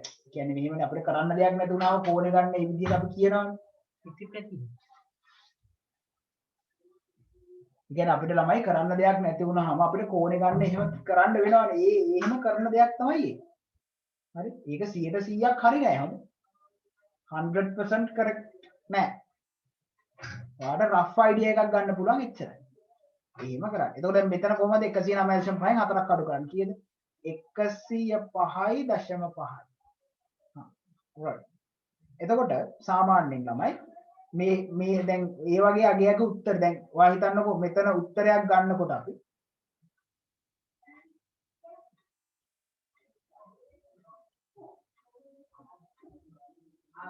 එහෙම ලියන්නත් ඕනේ නැහැ. ඔයාලට අහන්නේ මොකද්ද බන්ධන කෝණය සඳහන් ආසන්නව සඳහන් කරන්න කියන්නේ. එතකොට ආසන්න දාන්න ඕනේ නැහැ. කෙලින්ම ලියන්න. කෙලින්ම ලියන්න බෑ නේද? එතකොට මෙතනද බලන්නකෝ මෙතන 109 105.5ක් නේ. හොඳට මතක තියාගන්න. ආසන්න උත්තර ලියනකොට අපි දශම ගණන් දාන්නේ නැහැ. ආසන්න උත්තර ලියනකොට මේව දාන්නේ නැහැ. එතකොට උත්තරේ 105යි. කවදාවත් ආසන්නව හොඳට මතක තියාගන්න. ආසන්නව අපි කියන්නේ මෙහෙමයි. අපි සාමාන්‍යයෙන් ආසන්න උත්තරය ප්‍රකාශ කරනකොට දශම සංඛ්‍යාව වලින් ප්‍රකාශ කරන්නේ නැහැ. හරි ආසන්න උත්තරයක් ප්‍රකාශ කරනකොට ප්‍රකාශ කරන්න පූර්ණ සංඛ්‍යාව. ඒක මතක තියාගන්න. ආසන්න උත්තර කවදාවත් දශම සංඛ්‍යාව වලින් ප්‍රකාශ කරන්නේ නැහැ. එහෙනම් 105.5 නෙන්නේ. එහෙනම් 105යි අපි ලියන්නේ. දශම පහ ලියන්නේ.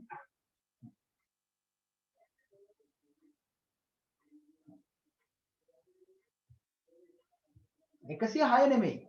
106 නෙමෙයි. මොකද දන්නවද? මේ දශම පහ අපි එහෙම වයින් කරලා දානවා. ආසන්න කරනකොට වටයක් නැහැ මේවා.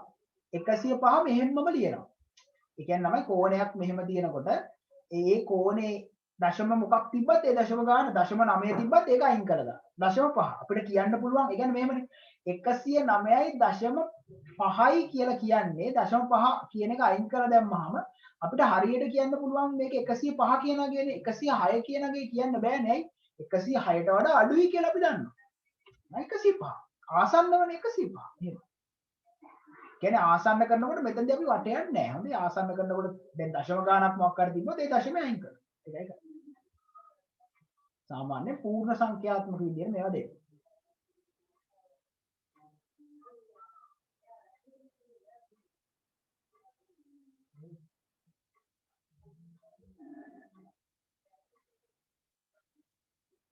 එහෙම අවශ්‍ය නැහැ.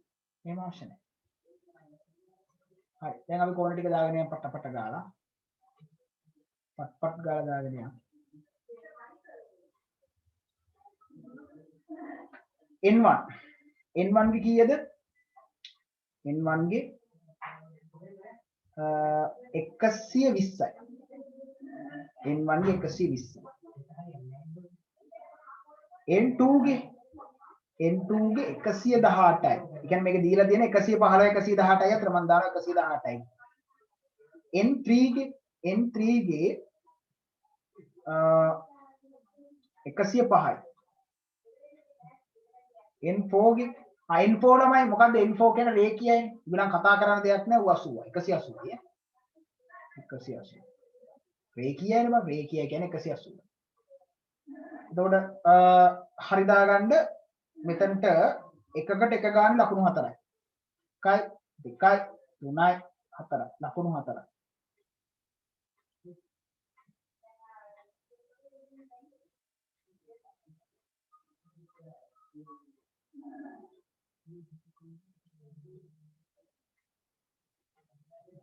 හරි. ඔන්න බලන්න ළමයි විද්‍යුත් ඍතා කතන්දරය ආයෙ ඇවිල්ලා තියෙනවා.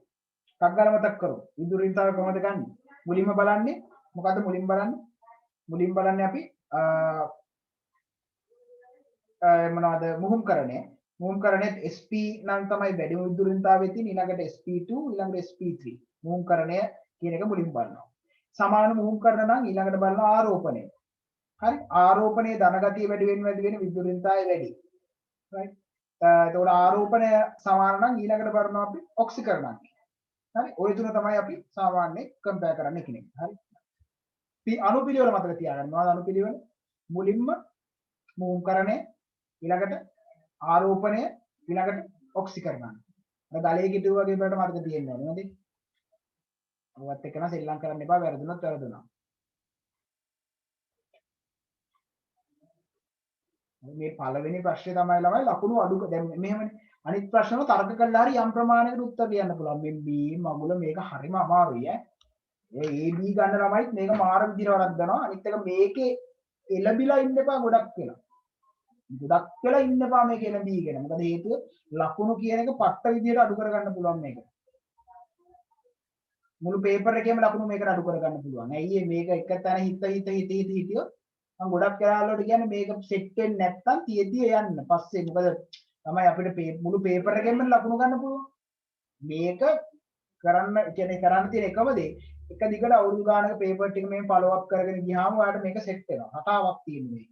එකම රටාවක් තියෙනවා. හරි. ඔයාලට තේරෙයි අද පේපර් 3ක් විතර යන්නේ.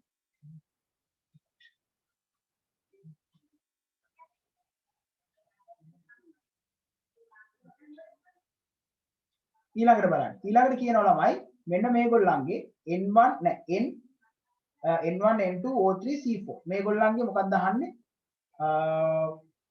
විදුලි ඍතාව. දැන් බලමු මුලින්ම අපි බලමු ඔක්සිකරණ අංකය. මොනවාද මේ සෝරි මුලින්ම බලමු මුහුම්කරණය. SP2 මෙතන SP2 මෙතන SP3 මෙතන SP ආයෙනම් කතා කරන දෙයක් නෑ කවුද වැඩි මෙතන අහන්නේ පරමාණු විදුලි ඍතාව වැඩි වෙන අනුපිළිවෙල.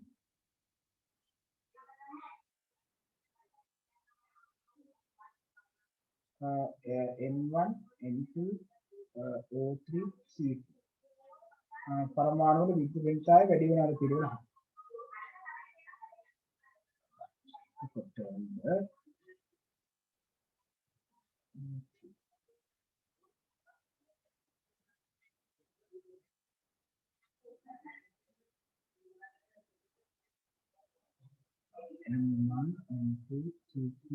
හරි right දැන් අපි බලමු මෙයාගේ තියෙන sp2 sp2 sp3 sp හරිද හා right දැන් ළමයිනේ අපිට බැලූ බැල්මට හිතෙනවා නේ බැලූ බැල්මට හිතෙනවා මූ sp sp මූ sp right එතකොට මෙයා sp2 මොකද හිතනවන්නේ හරි දැන් තමයි ඔක්කොටම කලින් බලමු අපි මෙතන තියෙන පරමාණු කට්ටිය කවුද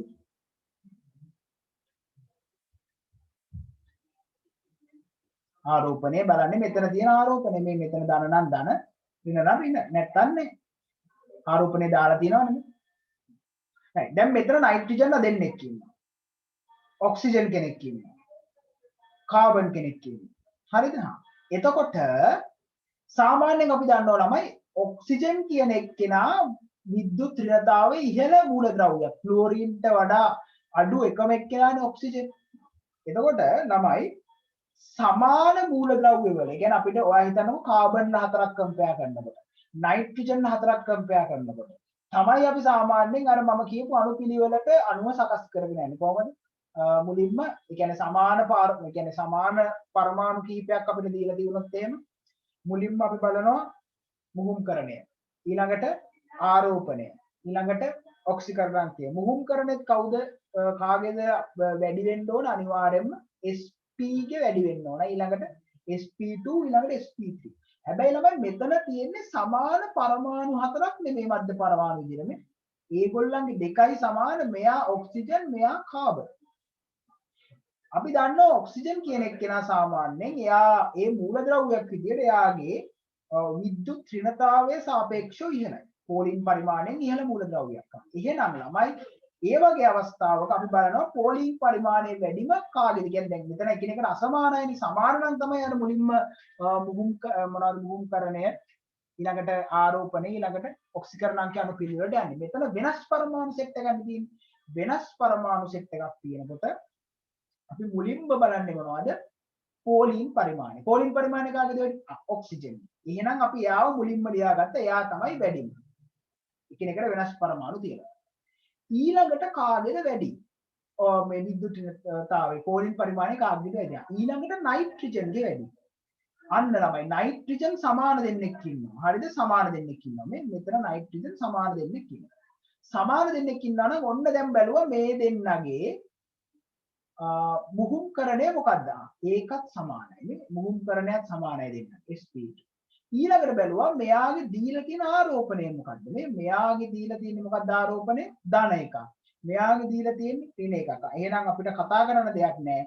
ධන ඒ කියන්නේ සමාන මධ්‍ය පරමාණු දෙකක් තියෙනවා නම් එකම මුහුම්කරණය තියෙනවා නම් ඊළඟට ආරෝපණය ධන ආරෝපණය වැඩි එක්කෙනාගේ තමයි විද්‍යුත් ඍණතාවය වැඩි. එහෙනම් N1 ගේ විද්‍යුත් ඍණතාවය වැඩි කියලා අපිට කියන්න පුළුවන්. ඊට වඩා කොහොමත් N කියන්නේ අනිත් N ඊට වඩා අඩුයි. ඒ කවුද? N2 ගේ ඊට වඩා අඩුයි. right. කතා කරන දෙයක් නෑ. කාබන් කියන එක්කෙනාගේ පෝලින් පරිමාණය අඩුයි. ඒකින්ද එයාගේ sp තිබ්බත් වැඩක් නෑ. මේගොල්ලන්ට වඩා කියන්නේ වෙනස් මූලද්‍රව්‍ය කම්පෙයාර් කරනකොට මෙයාගේ අඩුම පෝලින් පරිමාණයක් තියෙන. එයාව අපි අන්තිමටම දානවා. එහෙනම් ඒ කවුද? C4. ඔය අණුපිළිවෙලට තමයි ඔබ ගිහිල්ලා තියෙන්නේ. කොහොමද අපි කම්පෙයාර් කරන්නේ? බැලුවා පරමාණු සෙට් එක දිහා. මේ පරමාණු සෙට් එකේ එක සමාන පරමාණු තියෙනවා නම් මොනවද කම්පෙයාර් කරන්නේ? මුලින්ම මොනවද මුහුම්කරණය බැලුවා. මුහුම්කරණයේ sp මුහුම්කරණයේ තියෙන එක්කෙනාගේ තමයි විද්‍යුත් ඍණතාවය වැඩි. හරි? ඊළඟට ආරෝපණය. ධන ආරෝපණයක් තියෙනවා නම් විද්‍යුත් ඍණතාවය වැඩි. හරි? ඊළඟට ඍණ ආරෝපණය තියෙනවා නම් විද්‍යුත් ඍණතාවය අඩුයි. ආරෝපණත් සමාන නම් ඊළඟට බලනවා මොනවද? ඔක්සිකරණාංකය. ඒ බලන්නේ ළමයි සමාන මධ්‍ය පරමාණු තිබ්බොත්. හැබැයි එකිනෙකට වෙනස් මධ්‍ය පරමාණු තිබ්බොත් කෙලින්ම බලනවා මෙතන කවුද වඩා විද්‍යුත් ඍණ පරමාණුවක් ඉන්නේ. ආ එහෙනම් කතා කරන්න දෙයක් නැහැ. ඔක්සිජන් ඉන්නවා වෙන් කරගන්න හැකි. එයාගේ තමයි වැඩි. මුකුත් බලන්න ඕනේ නැහැ. විද්‍යුත් ඍණ පරමාණු එක නම් ඉන්නේ එයාගේ වැඩි. ඌ වැඩි. ඇයි ඌ අනිත් උන් කියව තමන්ගේ දිශාවට අනිවාර්යෙන් ඇදලා ගන්න ඌ වැඩි. ඊළඟට බලුවා කවුද ඉන්නේ කියලා. ඊළඟට බලුවා නයිට්‍රජන් දෙන්නෙක් ඉන්නවා. උන් දෙන්නව අපි වෙන් කරන්න අර අණුපිළිවෙල වරන්නේ. කොහොමද? මුලින්ම ආරෝප මොනවද මුහුම්කරණය සමානයි. එහෙනම් එකෙන් වෙන් කරන්න බෑ. ඊළඟ ආරෝපණය. ආරෝපණයත් මොන ආරෝපණයද වැඩි වෙන්න ඕන? ප්ලස් ආරෝපණය. ප්ලස් ආරෝපණය වැඩි එක ඊළඟට වැඩි. හරි. වෙන් කරා. ඊළඟට කවුද? ඊළඟට අනිත් එක්ක අනිත් නයිට්‍රජන්. ඒකත් හරි. ඊළඟට ඔන්න කාබන්. මේ තමයි. right? එතකොට මතක තියාගන්න සමාන පරමාණු තිබ්බොත් අර අණුපිළිවෙලට වෙන් කරගෙන යනවා මුහුම්කරණය ආරෝපණය ඔක්සිකරණය. හරි?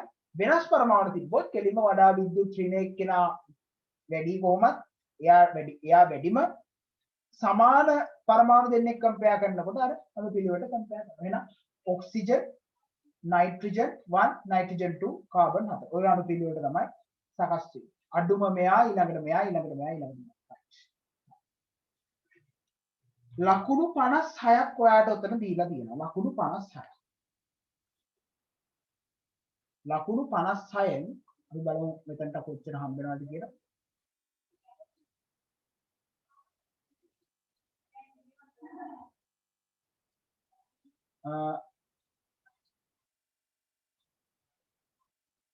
මෙතනට ලකුණු 4යි. මෙතනට හම්බ වෙනවා ළමයි ලකුණු 3ක්.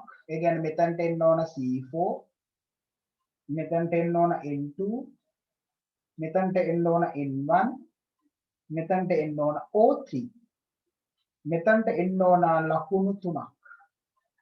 ලකුණු 3ක්. මුළු ලකුණු සංඛ්‍යාව ලකුණු 56යි. මේ මම දීපු විදිහට ලකුණු 56යි. මෙතන 5.6 කියන 10න් බෙදලා. 10න් බෙදන්නේ නැතුව ලකුණු 56න් කීයක් තියෙනවද කියලා බලන්න.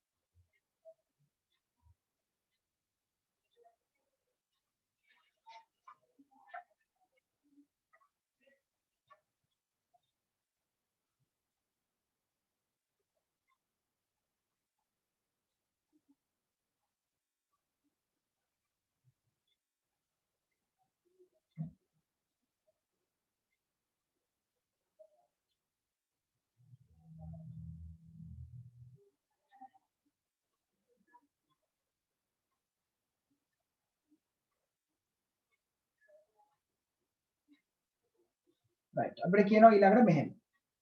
පහත සඳහන් තොරතුරු සලකන්න. AB පරමාණු සංයෝජනයේ වී සිග්මා බන්ධනයක් සහිත විෂම ජාතිය ද්වි පරමාණුක AB අණුව සාදයි. මේ ප්‍රශ්නේ බලන්න මේ ප්‍රශ්නේ නිර්මාණාත්මක ප්‍රශ්නයක්. හරි. මේ ප්‍රශ්නේ පොඩ්ඩක් තර්ක කරලා අපි ගොඩ දා ගන්න ඕන එකක්. හරි. නිර්මාණාත්මකව ඉදිරිපත් කරපු ප්‍රශ්න. බලමු. සංයෝජනයේදී සිග්මා බන්ධනය සහිත විෂම පරමාණුක AB අණුව සාදයි. මෙන්න AB හදනවා. විෂම පරමාණුක. AB මෙන්න මෙහෙම නිරූපණය කරන්න පුළුවන් ඔයාලට. Aහි විද්‍යුත් ඍණතාවය B වලේම අගයට වඩා අඩුය. Aහි විද්‍යුත් ඍණතාවය B වලේම අගයට වඩා අඩුයි. එතකොට A පරමාණුවේ X කියන්නේ A පරමාණුවේ විද්‍යුත් ඍණතාවය කියලා කියනවා. හරිද? දැන් X දැන් ඔන්න අපි අඳිමු එතකොට AB. දැන් XA කුඩායි කියලා කියනවානේ. XB විශාලයි. එහෙනම් මෙන්න මේ පැත්තට තමයි ඉලෙක්ට්‍රෝන ඇදෙන්නේ. මෙයාගේ මත ඩෙල්ටා මයිනස් මෙයාගේ මත ඩෙල්ටා ප්ලස් ඒවා තියෙනවානේ බං. ඒවා තේරෙන්නේ නැත්නම් ඉන්න එපා පැත්ත බලන්න. එතකොට A හා B අණු අතර අන්තර් න්‍යෂ්ටික දුර DA DB වේ. ඒක මේගොල්ලන්ගේ න්‍යෂ්ටික දුර. A සහ B අතර න්‍යෂ්ටික දුර DAB. DAB. ඒ කියන්නේ ළමයි න්‍යෂ්ටි දෙක අතර කියන්නේ දැන් ඔයා හිතන්නකො මෙහෙම න්‍යෂ්ටි දෙක තියෙනවා කියලා. මේ න්‍යෂ්ටි දෙක අතර දුර මෙන්න මේ අතර දුර තමයි මේ DAB කියලා. තර්කානුකූල ප්‍රශ්නයක් නේ. හරි. R පරමාණුකාරය C සමානයි 9 පිකෝමීටර්. පිකෝ කියලා කියන්නේ මිලි මයික්‍රෝ නැනෝ පිකෝ 10 ඍණ 12. පිකෝමීටර් කියන්නේ 10 ඍණ 12. එතකොට පිකෝමීටර් PM වලින් දැක්කේ 1 පිකෝමීටර් 10 ඍණ 12 මීටර. ඒක දාලා තියෙනවා. AB අතර සිග්මා බන්ධන වලට යොදා ගන්නා නම දැන් බලන්න ළමයි මේ AB මෙන්න මෙහෙමයි මෙන්න මේකේ ඉලෙක්ට්‍රෝන වලාව තියෙන්නේ මෙන්න මේ විදිහට තියෙන්නේ ඉලෙක්ට්‍රෝන වලාව. ඇයි එක පැත්තකට ඇදිලා. එහෙනම් මේක මොන බන්ධනයක්ද? ද්‍රවීය සහ සංයුජ බන්ධනයක්. ඇයි එක පැත්තකට ඉලෙක්ට්‍රෝන ඇදිලා මේක මෙහෙම බන්ධනේ AB අණුවනේ සාදනවා කියලා කියන්නේ. මේ මෙන්න මේ විදිහට නිරූපණය කරන සහ සංයුජ බන්ධන. අයනික බන්ධන නිරූපණය කරනවා නම් A+B-. මේක මොන සහ සංයුජ බන්ධනයක්ද? එක පැත්තකට ඇදිලානේ ද්‍රවීය සහ සංයුජ. ද්‍රවීය සහ සංයුජ. එච්චරත් ඕනේ නෑ ළමයි. මේ දෙක අතර වෙනස් විද්‍යුත් ඍණතාවයන් නම් තියෙන්නේ. එකක් විශාලයි එකක් කුඩායි නම් ඉලෙක්ට්‍රෝන වල එක පැත්තකට ඇදෙනවා. හරි? අපි කිව්වේ අර ද්‍රවීය සහ සංයුජ කියලා. එහෙනම් ඒක ද්‍රවීය සහ සංයුජ බන්ධනය. අර පරමාණු අන්තර්ක්‍රියාවලදී අපි කතා කරේ බා ඔබ ද්‍රවීය සහ සංයුජ බන්ධනය.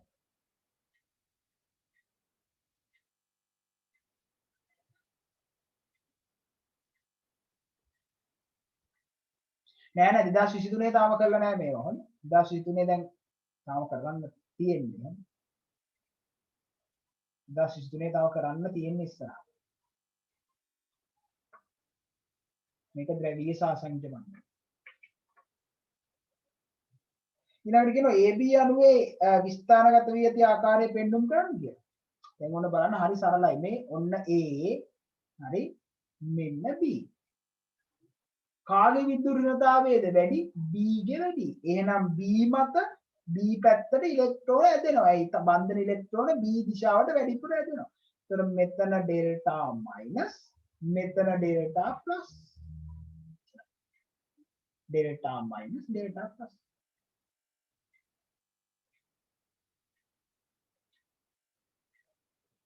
AB අතර ස්ථානගත වේදී ආකාරය පෙන්වුම් කරන්නේ මේන්න මෙහෙමයි.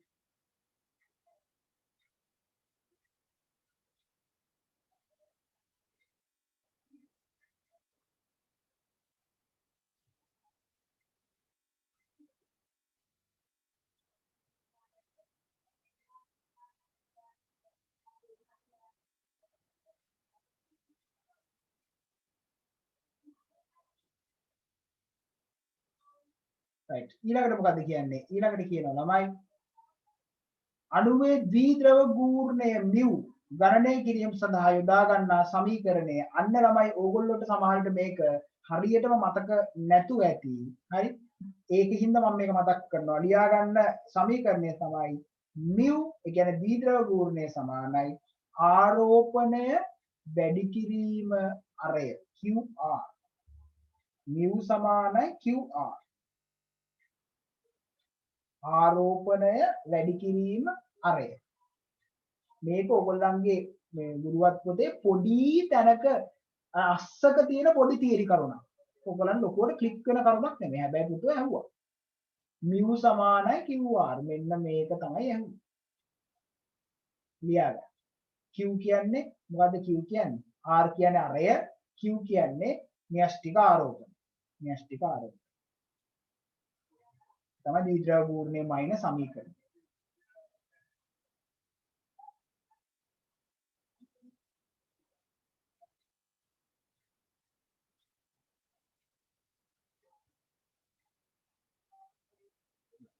ඒකට ලකුණු හම්බෙලා තිබුණේ කොහමද? මේකට ලකුණු හම්බෙලා තිබ්බා 3ක්.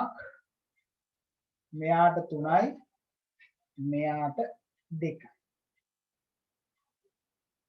3යි 2.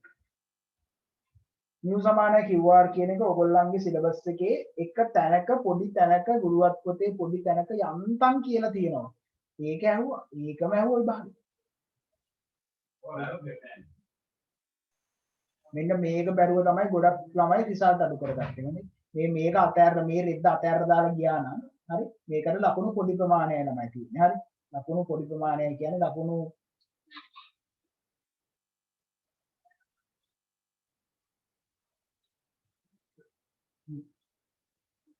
මේකට ලකුණු පොඩි ප්‍රමාණය ළමයි තිබ්බේ. හරි. මේකේ සමහර ඒවා හිටියා පැයකට වඩා. ඔයගොල්ලෝ විශ්වාස කරනවද? පැය 3 ප්‍රශ්න පත්‍රයේ එක ස්ට්‍රක්චර්ඩ් එකකට පැයක් ගන්නවා කියලා කියන්නේ ලෝක මොට්ටේක් ළමයි. හරි. එතකොට මේ වගේ ප්‍රශ්නයක් ඔයාලා දන්නේ නැත්නම් තියලා යන්න දෙයනේ.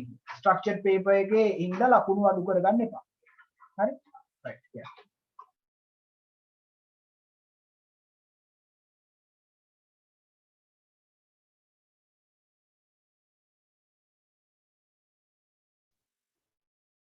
ස්ට්‍රක්චර්ඩ් පේපර් එකේ හින්දා ළමයි ලකුණු අඩු කරගන්න එපා. හරිද? මේ ස්ට්‍රක්චර්ඩ් පේපර් එක කියන්නේ ලකුණු අඩු කරගන්න ඕන ගන්න.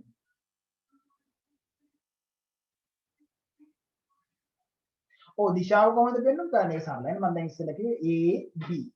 කවුද විදුලිනතාවය වැඩි? දැන් මෙතන ගත්තොත් අපිට මෙහෙම දීලා තියෙනවානේ B වැඩි කියලා දීලා තියෙනවානේ B පැත්තට මෙන්න මේම දිශාව පෙන්වනවා. ඒ B පැත්තට මේ විදුලිනතාවය බන්ධන ඉලෙක්ට්‍රෝන ඇදෙන්නේ A ඉඳලා B වලටනේ. මෙහෙම පෙන්වනවා. එහෙම නැත්නම් AB කියලා දැම්මා. මෙහෙම ඊතලයක් ගැහුවා.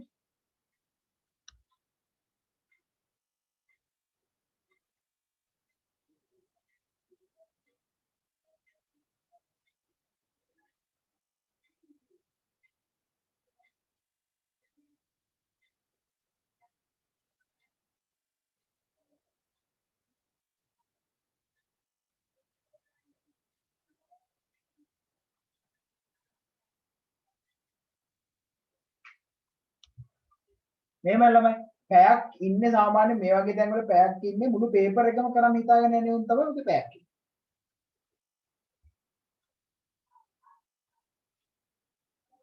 එක ස්ට්‍රක්චර්ඩ් එකකට පැයක් හිටියම බල විශ්වාස කරන්නේ නැහැ. ඒකට මම දවසක ඌව ගෙනල්ලා පෙන්නන්න.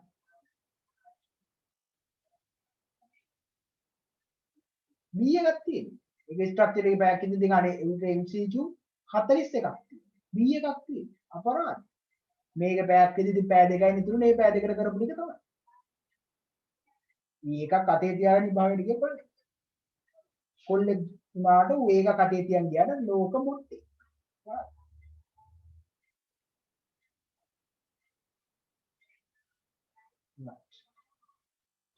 හරි බලන්න අපේ ගාන. නේද අපි යනවා ඊළඟ එකට.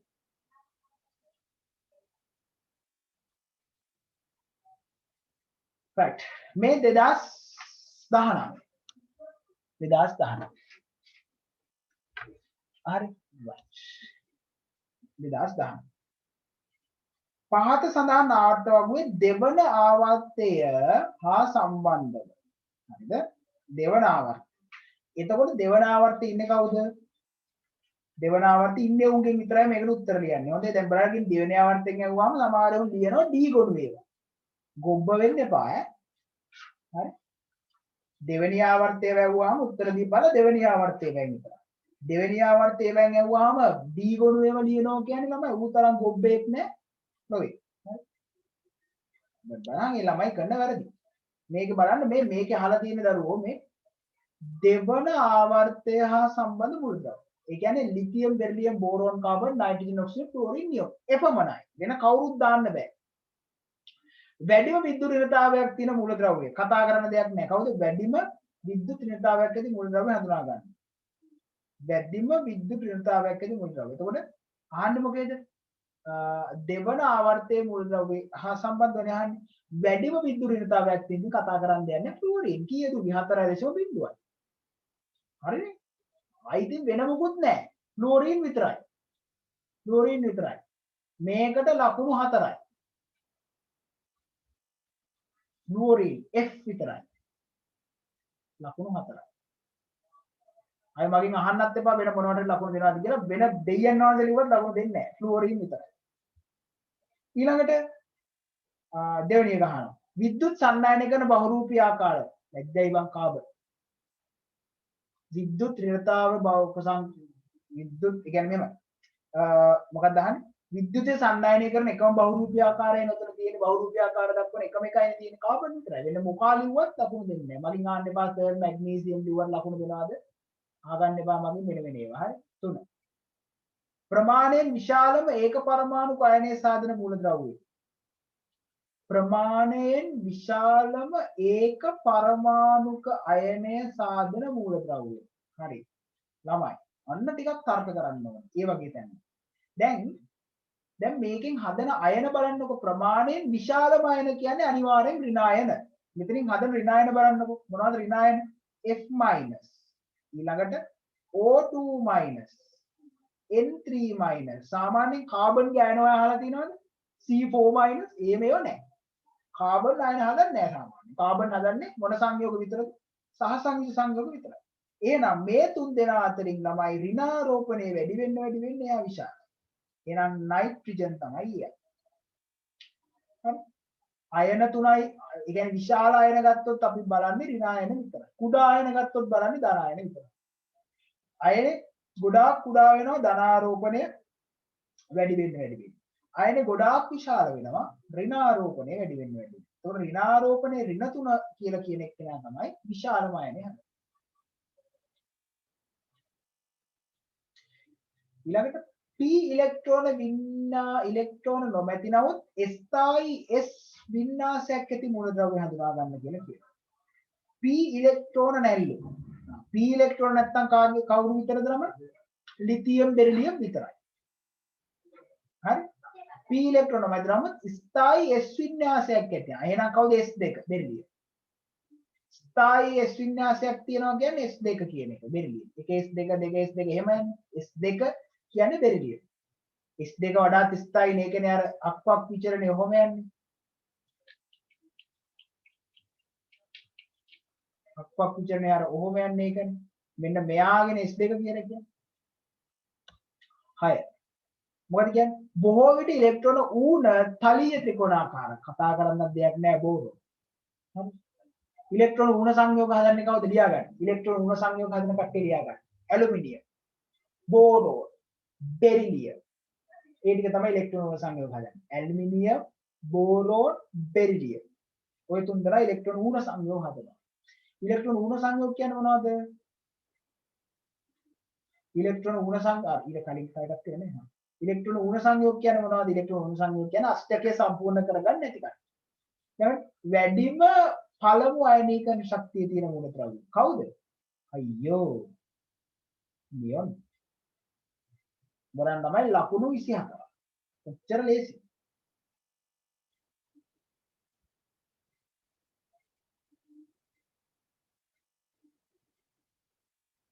වදද? මේකනද? පෙරිලියම් යන ගන්නවා ටොක්කක්. වැඩිම පළමු අයනීකරණ ශක්තිය තියෙන කාගේද? මෙන්න මෙයා. නියොන්. නියොන් උච්ච වායුවන්නේ දරුවෝ. මේක කරන්න බෑ.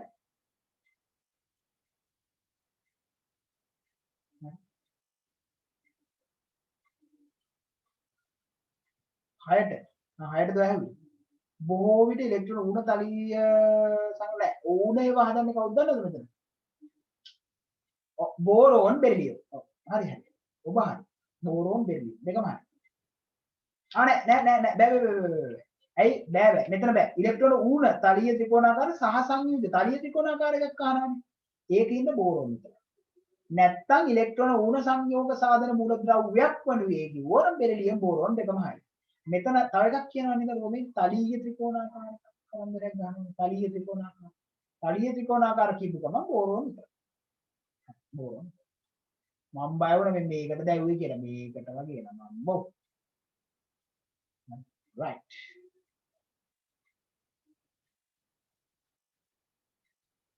ඊළඟට මොකක්ද ඊළඟට කියන්නේ? SO3F හරි. තමයි මේ බලන්නකො ඔයගලන්ට දීලා තියෙන ලස්සනට නේ UA දීලා තියෙනවා. UA සුපිරියට දීලා තියෙනවා. හරි. මොකද්ද ඔයා බලන්න ඕන? මේකේ සැකිල්ල දීලා තියෙනවා. මොකක්ද අහන්නේ? ලුයිස් තිත්තිරි UA අහන්නේ. හරිද? දැන් ළමයි ක්ලෝරින් කියන්නේ ළමයි බන්ධන එකක් විතරක් හදන මූලද්‍රව්‍යයක්. එයාගේ වටේට එයාට අයිති ඉලෙක්ට්‍රෝන 7 දැම්මම නම් එතනින් එයාගේ වැඩ කටයුතු ටික ඉවරයි. ඔක්සිජන් කියන්නේ සාමාන්‍ය බන්ධන දෙකක් විතරක් හදන කෙනෙක්. එහෙනම් අෂ්ටක නීතියට අනුව එයාට දාන්න ඉතිරි ඉලෙක්ට්‍රෝන 4. හරි ඒකත් හරි. මේ ෆ්ලුවරීන්ටත් ඔන්න මේව දැම්මා ඒක කතන්දරෙත් හරි. දැන් සල්ෆර් කියන එක්කෙනාගේ වටේ බන්ධන කීයක් තියෙන්න පුළුවන්? බන්ධන තියෙන්න පුළුවන් තමයි මේ සාමාන්‍යයෙන් ආරෝපණ නැත්තම් එයාගේ වටේට බන්ධන උපරිම වශයෙන් 6ක් තියෙන්න පුළුවන්. සල්ෆර් කියන්නේ 6 වෙනි කාණ්ඩයේ මූලද්‍රව්‍යයක්. එයාගේ වටේට එයාට අයිති ඉලෙක්ට්‍රෝන 6ක් තියෙන්නත් පුළුවන්.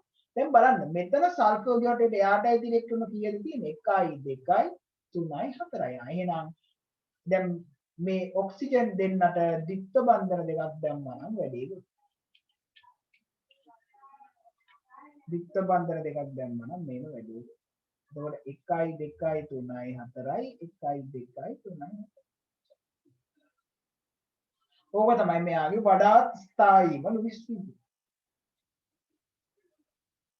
සරලයෙන් තමයි කොහොමද අපි ගන්නේ සල්ෆර් කියන එක්කෙනාගේ වටේ ආශ්චක නීතිය අනුගමනය කරන එකක් නෙමෙයි.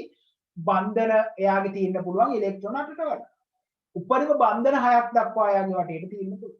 එහෙනම් ආරෝපණත් නැත්තම් බන්ධන 4 නම් තියෙන්නේ. ඔක්සිජන් ද්විත්ව බන්ධන දාන්නත් පුළුවන් නම් බය නැතුව දාන්න.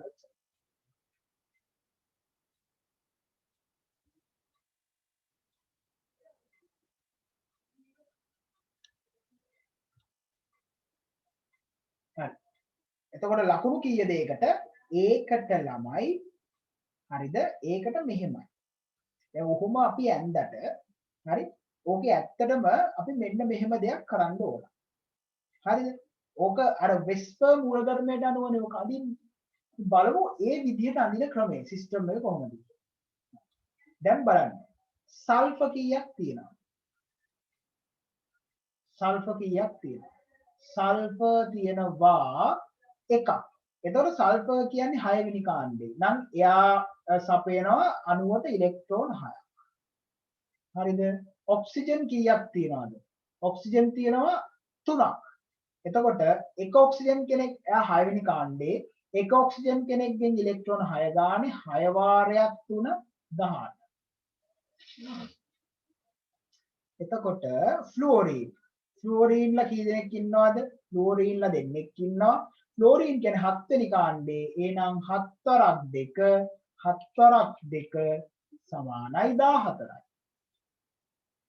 total number of electrons මුළු ඉලෙක්ට්‍රෝන සංඛ්‍යාව 38යි. දැන් බය නැතුව මුංගේ වටේට දාගෙන බලයල්ල මෙහෙම 1 2 3 4 5 6 7 8 9 10 11 12 13 14 15 16 17 18 19 20 21 22 ඔව්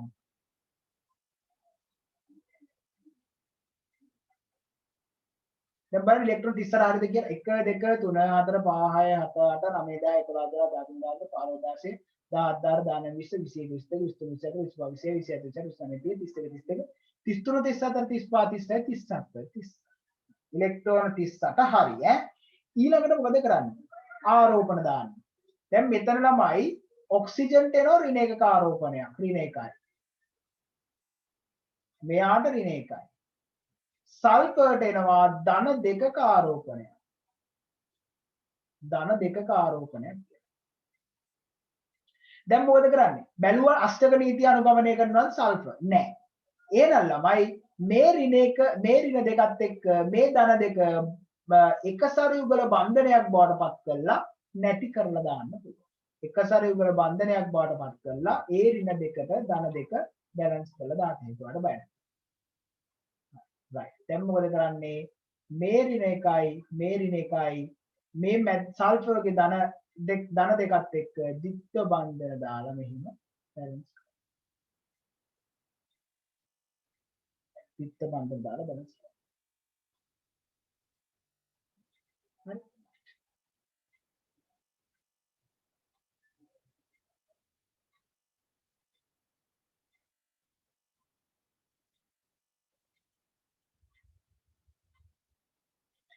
එහෙම වුණොත් මේක තමයි වඩාත්ම ස්ථායී ලුයිස් යුගය.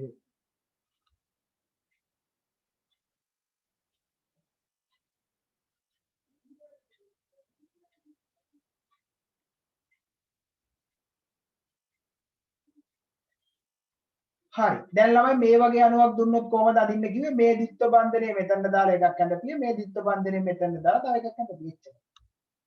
ද්විත්ව බන්ධනය තැන් වලට මාරු කරලා අදින්න. එච්චරයි. ළමයි සම්ප්‍රයුක්තව අදින්න කියලා දුන්නොත් ඔයගොල්ලෝ බැලුවා ද්විත්ව බන්ධනයක් තියනවාද? ඒ ද්විත්ව බන්ධනේ දන්නවනේ. හයිඩ්‍රජන් තියෙන තැන් වල ද්විත්ව බන්ධනේ දාන්න බෑ. ඒව බෑනේ බං. අස්ථායි කියන්නේ එතකොට කොහොමත් බෑනේ. හරිද? අනිකුත් ඕනෑම තැනකට ද්විත්ව බන්ධනේ දදා අදින්න. ඒක මං අදින්න යන්නේ නැහැ. ඒක ඔය අදින්න. මෙතනට ද්විත්ව බන්ධනේ දාලා එක ව්‍යුහයක් අදින්න. මෙතනට ද්විත්ව බන්ධනේ දාලා එක ව්‍යුහයක් අදින්න.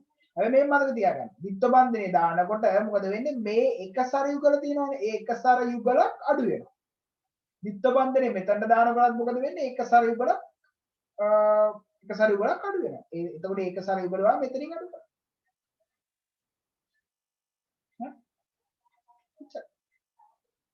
මේ ද්විත්ව බන්ධනේ මෙතනට දාන්නේ. එතකොට මේ නයිට්‍රජන් වලට බන්ධන තුනම එතකොට මේක සර යුගල අඩු වෙන්නේ නැහැ.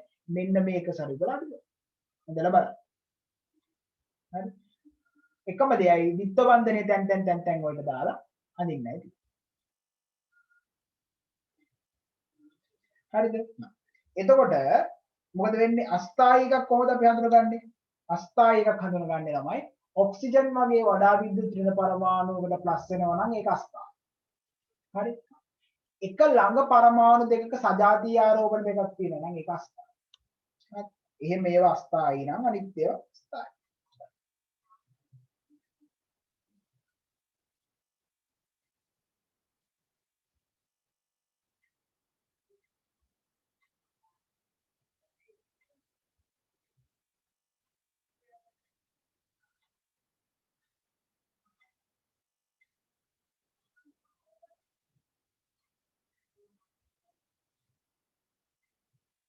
අනිවාර්යෙන් සමාන වෙන්න ඕනේ. බන්ධන ගාන අනිවාර්යෙන් සමාන වෙන්න ඕනේ. ඒක අනිවාර්යයි. right. ටක් ගාලා ගමු. O1 N2 C3 O4 O5 ඕකට තියෙන්නේ right ආන්නේ මොනවද වෙස්පර් යුගල් ගණන එකෙන් එක්කෙනාගේ බලන්න මෙයාගේ වටේට කීයද 4යි වෙස්පර් යුගල් 4යි මෙයාගේ වටේට කීයද 3යි ඊළඟ එක්කෙනාගේ වටේට කීයද 2යි මේ මෙයාගේ 4යි මෙයාගේ 3යි මෙයාගේ 2යි ඊළඟ එක්කෙනාගේ වටේට කීයද ඊළඟ එක්කෙනාගේ 3යි इलेक्ट्रॉन युगल ज्यामितीय चतुष्तलीय ये चतुष्तलीय ඊළඟ එක්කෙනාගේ වටේ තලීය ත්‍රිකෝණාකාරයි තලීය ත්‍රිකෝණාකාරයි ඊළඟ එක රේඛීය කලින් જાති එකක් ඊළඟ එක තලීය ත්‍රිකෝණාකාරයි හැඩය මෙයාගේ බලන්න චතුස්තලීය වුණාට බන්ධන දෙකයි තියෙන්නේ. ඒකින්ද හැඩය කෝණිකයි. ඊළඟ එකාගේ තලීය ත්‍රිකෝණාකාර වුණාට බන්ධන දෙකයි තියෙන්නේ. ඉතින් කෝණිකයි. ඊළඟ එකාගේ රේඛීයයි. ඊළඟ එකාගේ තලීය ත්‍රිකෝණාකාරයි. මුහුම් කරන මං කියා දුන්න 4ක් නම් sp3 3ක් නම් sp2 2ක් නම් sp 3ක් නම් sp3 බලන්න ළමයි ඉස්සෙල්ලා කතා කරපු එකම තමයි ආන්නේ.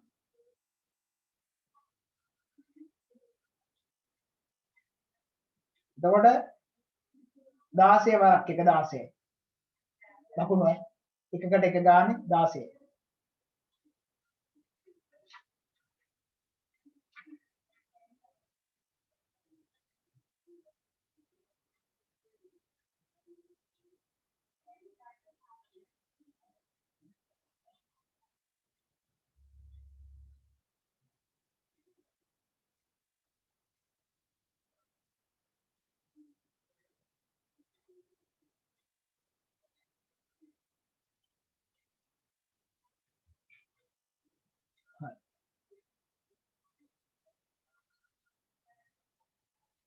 හරි දරුවනේ ආයි අහනවා ළමයි මේ සිග්මා බන්ධන හැදෙන මුහුම් දැන් නම් ඔයාලට තේරෙන්න ඕන. හරි දැන් නම් තේරෙනවා.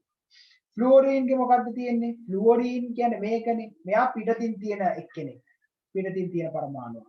එහෙනම් මෙයාගේ 2p පරමාණුක කාක්ෂය. ෆ්ලුවරීන්ගේ 2p පරමාණුක කාක්ෂය. කොහොමද අපි ඒක බලන්නේ? ඉලෙක්ට්‍රෝන වින්‍යාසය ලිව්වා අන්තිමටම ඉලෙක්ට්‍රෝන පිරෙන එක බැලුවා ලිව්වා. ඔක්සිජන්ගේ sp3 මුහුම් කාක්ෂය. මේක පරමාණුක කාක්ෂය. ඊළඟට O1 කියන්නේ මූනේ බං. මූ කියන්නේ sp3. නයිට්‍රජන්ගේ තියෙන්නේ sp2. ඊළඟට N2 ගේ තියෙන sp2. C3 ගේ sp.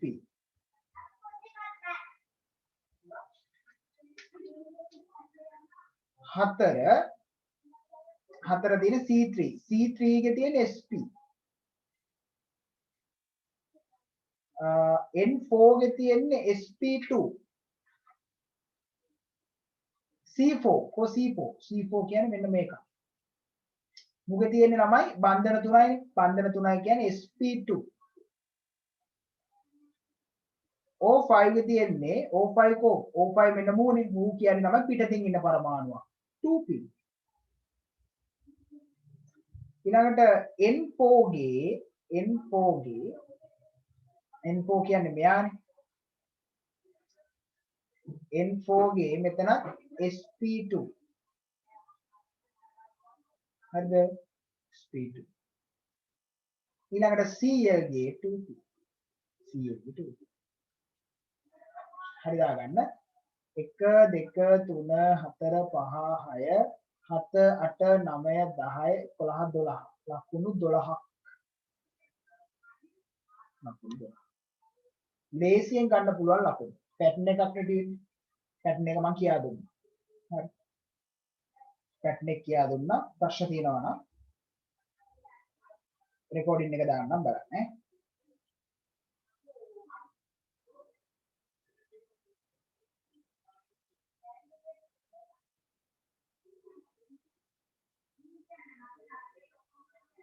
right.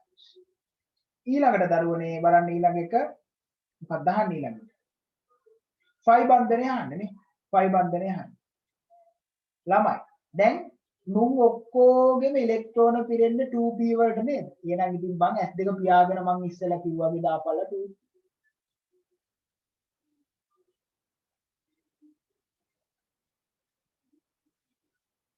ඔව් මෙතන Cl මම 2p කියලාද කිව්වේ ඒක 3p හොඳේ 3p sorry ඈ Cl 3p 2p කියලා මම කිව්වේ ඒක Cl නෙදී 3p ඈ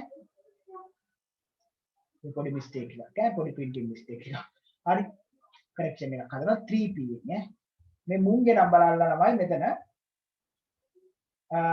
5 බන්ධනයනේ ඔක්කොම තියෙන 2p ඉලෙක්ට්‍රෝන පිරෙන්නේ උන්නේ එහෙනම් ඉතින් අනිවාර්යෙන්ම 2p විතරයි. හරි S2 පියාගෙන ලියන්න තියෙන. ඒක ඉස්සෙල්ලත් මම S2 පියාගෙන ලියන්නකෝ දැන් ලියන්න S2 පියාගෙන.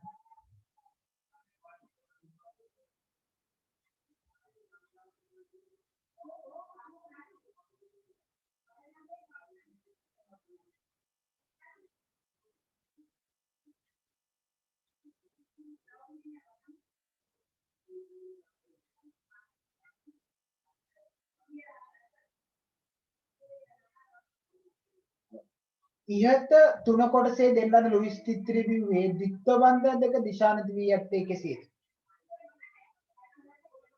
හරි. දැන් ඉහත තුන ලුයිස් චිත්‍රයේ බලමු. මෙන්න මේ ද්විත්ව බන්ධන දෙක දිශානති වෙලා තියෙන්නේ කොහොමද අහන්නේ? මෙන්න මේක අහන්න. හරිද?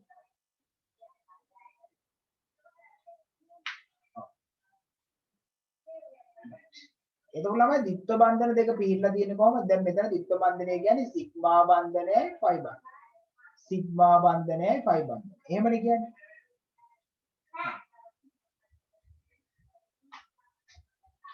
right. එතකොට කොහොමද ඔගේ ද්විත්ව බන්ධනය ළමයි? සිග්මා බන්ධනය රේඛීයව නැත්නම් රේඛීය අතිච්ඡාදනයේ ෆයි බන්ධනය එකිනෙක ලම්බකව සිග්මා රේඛීයවනේ තියෙන්නේ ෆයි තියෙන්නේ එකිනෙකට ලම්බකවයි ෆයි ඇති වෙන්නේ පාර්ශ්වික අතිච්ඡාදනයෙන් මේ සිග්මා තියෙන රේඛීයව ෆයි තියෙන්නේ ලම්බකව දැන් බලන්න ගියාට කමන්නේ හරි බලන්න දැන් පුළුවන් එන්නේ ඔය ලෙෆ්ට් එක යන්නේ ගියාට කමන්නේ මගෙන් ඊළඟට පස්සේ කියන්න එපා තේරෙන්නේ නැහැ රෙද්දවල් හොඳයි සිග්මා රේඛීයයි ෆයි ලම්බකවයි මෙතන ඉන්නේ සිග්මා රේඛීයයි ෆයි ලම්බකවයි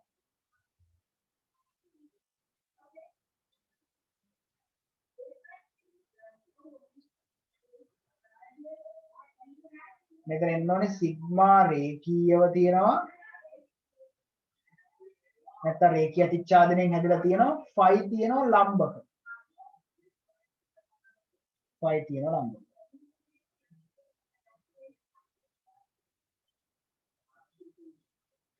right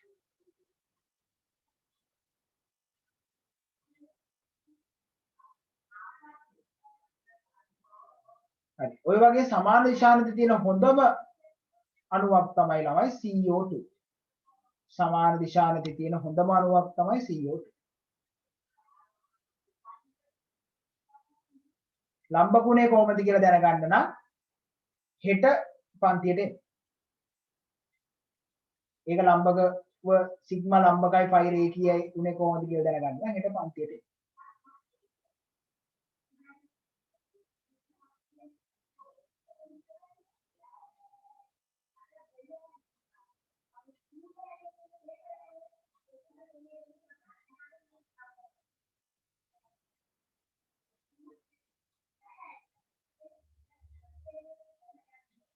C බලන්න මොකද්ද කියන්නේ කියලා.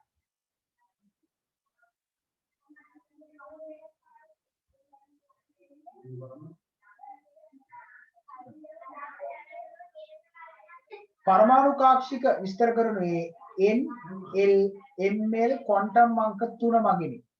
හරි N L ML ක්වොන්ටම් අංක 3 මගිනි. අදාළ ක්වොන්ටම් අංක සහ පරමාණු කාක්ෂිකයේ නම පහත දක්වන කොටුවේ ලියා දක්වන්න කියලා කියනවා. පරමාණු කාක්ෂි විස්තර කරන N L ML ක්වොන්ටම් අංක 3 මගින් අදාළ ක්වොන්ටම් අංක සහ පරමාණු කාක්ෂි පාක්ෂිකයේ නම පහත සඳහන් කොටුවේ ලියලා දක්වන්න කියලා කියනවා.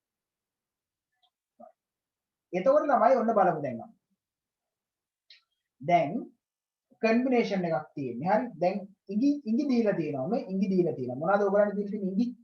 ml දීලා තියෙනවා. ධන එකයි. හරි. දැන් ml ධන එක එන්න පුළුවන් මොනවටද? දැන් S වල නම් තියෙන්නේ චුම්බක ක්වොන්ටම් මාගේ බිඳුව විතරයි.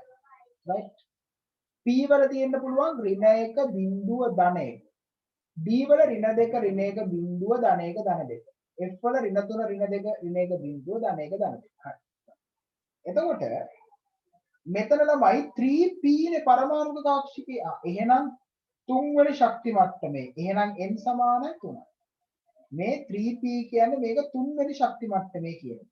එහෙනම් n නම් n සමානයි 3යි. n සමානයි 3යි. n සමානයි 3යි කියලා කියන්නේ තුන්වෙනි ශක්ති මට්ටමේ මේ 3p ගැනනේ කියන්නේ. p නම් දැන් s වල නම් උද්දිගාංශ ක්වොන්ටම් මාංකය 0යි. p වල නම් 1යි. එහෙනම් මෙතන උද්දිගාංශ ක්වොන්ටම් මාංකය 1යි. අන්න එහෙමයි මේක ලකුණු කරන්නේ. දැන් බලන්න තුන්වෙනි ශක්ති මට්ටමේ 2 කියලා කියන්නේ මොකද්ද? 2 කියලා කියන්නේ D ගැන කියන්නේ. ඍණ 2 කියන්නේ දැන් ඍණ 2 කියලා කියන්නේ දැන් මෙහෙම චුම්බක ක්වොන්ටම් අංකය බෙදුවොත් එහෙම ඍණ 2 ඍණ 1 බිඳුව ධන 1 ධන 2. ඍණ 2 කියන්නේ මේන්න මේක. මේ කවුරු ගැනද කියන්නේ? මේ කියන්නේ දරුවනේ 3D ගැන නේද? 3D ගැන කියන්නේ 3D. ඍණ 2 කියන්නේ ඍණ 2 කියන්නේ අර චුම්බක ක්වොන්ටම් අංකේ මෙන්න මෙතන තියෙන ඉලෙක්ට්‍රෝන ගැන කියන්නේ. හරි 2s ගැන කතා කරන දෙයක් නෑ 2s කියලාමයි උද්දිකාංශ ක්වොන්ටම් අංකයේ බිඳුවයි. හරි චුම්බක ක්වොන්ටම් අංකයේ අනිවාර්යෙන් බිඳුවයි. එහෙනම් මේ කතා කරන්නේ දෙවන ශක්ති මට්ටම. දෙවන ශක්ති මට්ටම. ඕව බන් දැන් මම මේ පේපර් ක්ලාස් එකේ කී පාරක් මතක් කරලා මේ පේපර් ක්ලාස් එකේ මේ ටිකට විතරක් බලලා හිටියා නම් ඒ මේ ක්වොන්ටම් කුලක ටික ගොඩ දාන්න. ක්වොන්ටම් කුලක නම් සවිස්තරාත්මකව විස්තර කරා. හොඳයි මුලින් ඉඳන් හිටපු උන්ට ඕක පුළුවන්. බැරි උන්ට ඉතින් මට කරන්න දෙයක් නෑ. ඉතර කියලා නිකන් තියෙන එකට එන්නේ නැත්නම් ඉතින් මට උඹලට ඉතින් නිකන් තියෙන ඒවට වඩා ලොකු වෙනවා. සල්ලි කියලා නේද? ඒක නේද? වරහන් තුල දක්වා ඇති ගුණය වැඩි වන අණුපිළිවෙලට පහත් සඳහන් දෑ සකසන්න කියලා කියනවා. වරහන් තුල දක්වන ඇති පිළිවෙලට පහත් සඳහන් දෑ සකසන්න කියලා කියනවා. ද්‍රවාංක. ද්‍රවාංක. එතකොට ද්‍රවාංකය සකස් කරනකොට දරුවනේ අයනික ලක්ෂණ වැඩි වෙන ආකාරයට right සකස් කරා නම් හරි. අයනික ලක්ෂණ වැඩි වෙන ආකාරයට සකස් කරා නම් වැඩි කොහොමද? Lithium iodide. Lithium iodide. එයාගේ තමයි අයනික ලක්ෂණය අඩු. එයාගේ ද්‍රවාංගතාපාංක අඩු. ඊට වඩා ද්‍රවාංගතාපාංක වැඩි කාගේද? ලිතියම් ෆ්ලුෝරයිඩ්. ලිතියම් ෆ්ලුෝරයිඩ්. ඊට වඩා වැඩි පොටෑසියම් ෆ්ලුෝරයිඩ්. right අයනික ලක්ෂණ වැඩි වෙන ආකාරයට කොහොමද සකස් කරන්නේ? ඕගොල්ලන්ට මම මේගොල්ලන්ගේ පෝලින් පරිමාණ දීලා තියෙනවා. පෝලින් පරිමාණ අතර වෙනස ගන්න. මේ හැම එක්කෙනාගේම මොනව වෙනසද ගන්නෙ? පෝලින් පරිමාණ අතර වෙනස. පෝලින් පරිමාණ අතර වෙනස වැඩි එක්කෙනාගේ තමයි වැඩිම අයනික ලක්ෂණ තියෙන්නේ. එච්චරයි මම කියන්නේ. හරි. මෙත් ඒවා ඔයගොල්ලෝ පෝලින් පරිමාණ ටික දීලා තියෙනවා. වෙනසින් හදලා බලතේ. ස්ථායීතාවය. ස්ථායීතාවය. ස්ථායීතාවයේ සැලකුවොත් එහෙම ළමයි ආයි අපිට කතා කරන්න දෙයක් නැහැ. NF5 කියන එකාගේ අඩුම අඩු. අනිවාර්යෙන් පෝලින් පරිමාණ පාඩම් කරගන්න ඕන. මුල් 20 පාඩම් කරගන්න. ඒකෙන් තමයි මේක ගොඩ දාන්න පුළුවන්. නැත්නම් මේක කරන්න බෑ. හොඳයි පෝලින් පරිමාණ 20 දීලා තියෙනවානේ පාඩම් කරගන්න. හරි. ආයි දෙන්නේ නැහැ. ඒක මම දීලා තියෙන්නේ. හරි. එතකොට NO2 NO4 NF5 අය කතා කරන්න දෙයක් නැහැ. මම බල NF5 කියලා එකක් අහලා නැහැ. දැන් NF5 තමයි අස්ථායි. NF5 අස්ථායි. ඊළඟ ස්ථායි කවුද? ඊළඟ ස්ථායි NO43-. ඕගොල්ලෝ අහලා තියෙන්නේ මෙතනින් කවුද? NO2- අහලා තියෙනවා. ඌ තමයි වඩාත් ස්ථායි. ඌ තමයි වඩාත් ස්ථායි.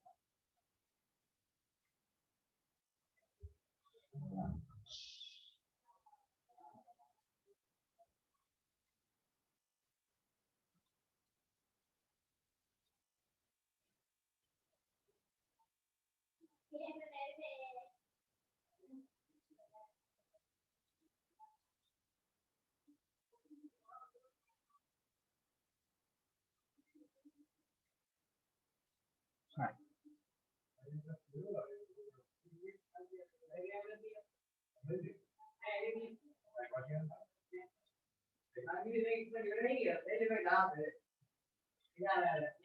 ඊළඟට 2017 2017 අපි 2018 2018 අපි පළවෙනි ප්‍රශ්නේ කරමු. දැන් අපි ගොඩක් කතා කරන්නේ පළවෙනි ප්‍රශ්නේ කරමු 2018.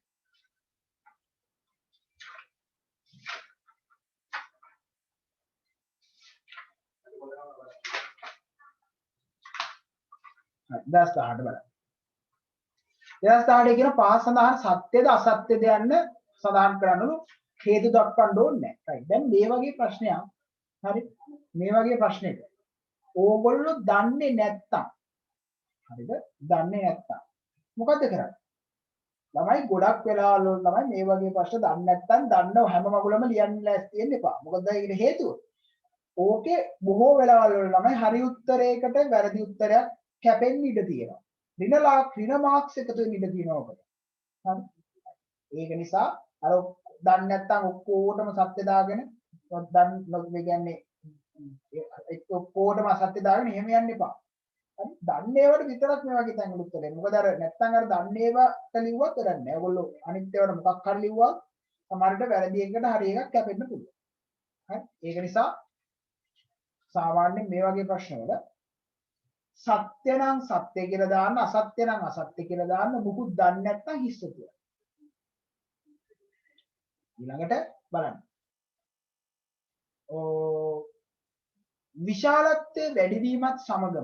විශාලත්වයේ වැඩිවීමත් සමගම හේලයිඩවල අයනවල ද්‍රවණශීලීතාවයේ වැඩි වේ. හොඳට මතක තියාගන්න ඍණ අයනවල විශාලත්වයේ වැඩිවීමත් සමගම විකෘති වීමට ඇති හැකියාව වැඩි වෙනවා. හරියට හරි සත්‍යයි. ඍණ අයනවල විශාලත්වයේ වැඩි වීමත් සමගම වැඩිපුර විකෘති වෙන්න පුළුවන්. ඒකෙන්ද ද්‍රවණශීලීතාවය වැඩි වෙනවා. සත්‍යයි. වැඩි ගොඩ සත්‍යයි. සත්‍යයි කියලා ලියපල්ලා. හොඳේ හරි දාන්න එපා. දෙවෙනි එක. NO2 හි NOO බන්ධන කෝණය NO2 - C එම කෝණයට වඩා විශාලයි. ඔව්. මයිනස් එකක් එනකොට මොකද වෙන්නේ? NO2 මයිනස් එකක් එනකොට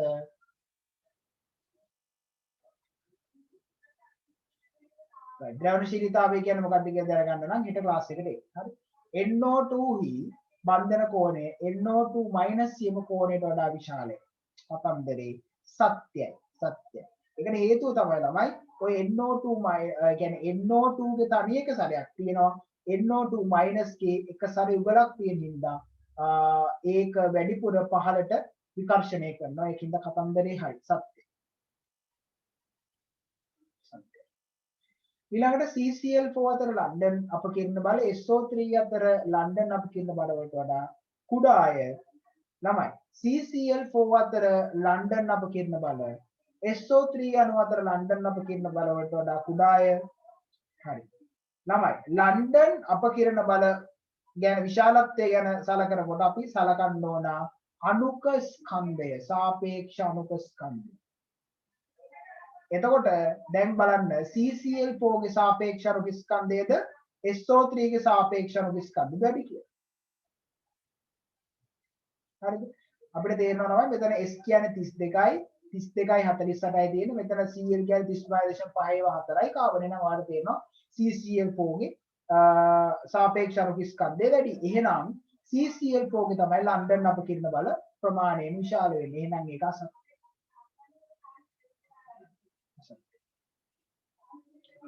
HSO- ත්‍රිආනති දී පිරමිඩ හැඩයක් තියෙනවලු නෑ ළමයි. ඒක චතුස්තලීයයි. අසත්‍යයි. ඊළඟට බලන්න පරමාණුවේ 3D පරමාණුක කාක්ෂික NLML 3 2 1 ක්වොන්ටම් අංක නිරූපණය වේ. පරමාණු පස්වෙනි එක 3D පරමාණු කාක්ෂික වලින් NLML 3 2 1 ක්වොන්ටම් අංක නිරූපණය වල 3D බලන්න 3D වල n සමානයි 3යි L සමානයි 2යි. එතකොට ML කියන්නේ මොනවද? ML කියන්නේ ළමයි 3D එහෙම කියන්න බෑ ඇයි මෙතන ml කියන එක තියෙන්න පුළුවන් මොනවද ඍණ 2 ඍණ 1 බිංදුව ධන 1 ධන 2 ඔය ඔක්කොගෙම තියෙන්න පුළුවන් ඒකින්ද ඒක අසත්‍යයි අවසාන එක බලන්න වායුමය ෆොස්ෆරස් පරමාණුවකට ඉලෙක්ට්‍රෝනයක් එක් කිරීම තාපදායක වන අතර අන්න ළමයි ෆොස්ෆරස් සහ නයිට්‍රජන් ඉතා වැදගත් ෆොස්ෆරසුයි නයිට්‍රජනුයි කියලා කියන්නේ ළමයි P3 වින්‍යාසයේ තියෙන නැත්නම් NP3 වින්‍යාසයේ තියෙන කට්ටිය. ඒකෙනොත් මෙයා තමයි ළමයි වඩාත් ස්ථායි.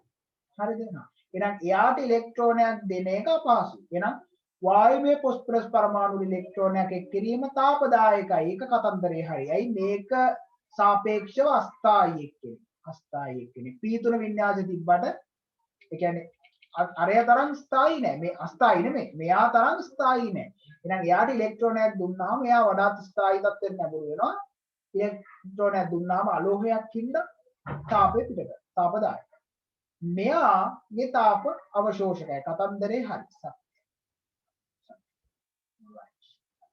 ලකුණු 24ක් තියෙනවා මේ හරි right එහෙමනම් ළමයි හරි ඔතනින් මම අතර නතර කරනවා right ඊළඟට අපි හම්බෙන්නේ ආපහු ඊළඟ දවසේ ඔයගොල්ලන්ගේ ක්ලාස් හරි එහෙනම් හැමෝටම උස්සන්නයි පරිස්සමෙන් ටික කරගන්න මේ ඕල් ක්ලාස් පටන් ගන්න අයිඩියා ගන්නද ඕල් ක්ලාස් පටන් ගන්න පුළුවන් ඕල් ක්ලාස් පටන් ගන්න පුළුවන් බලන්න නිරෝධායනය වෙන්න කැමති නම් නිරෝධායනය නෙමෙයි අර ගිය පාර කරා ඒ කරමු බල හොරේ යකෝ මේ වගේ තැන්වලට ඇවිල්ලා ඕක කියන්න එපා හරි රයිට් හරි තමයි හරි එහෙනම් අපි අද නතර කරනවා ඉස්සන්නයි පරිස්සමෙන්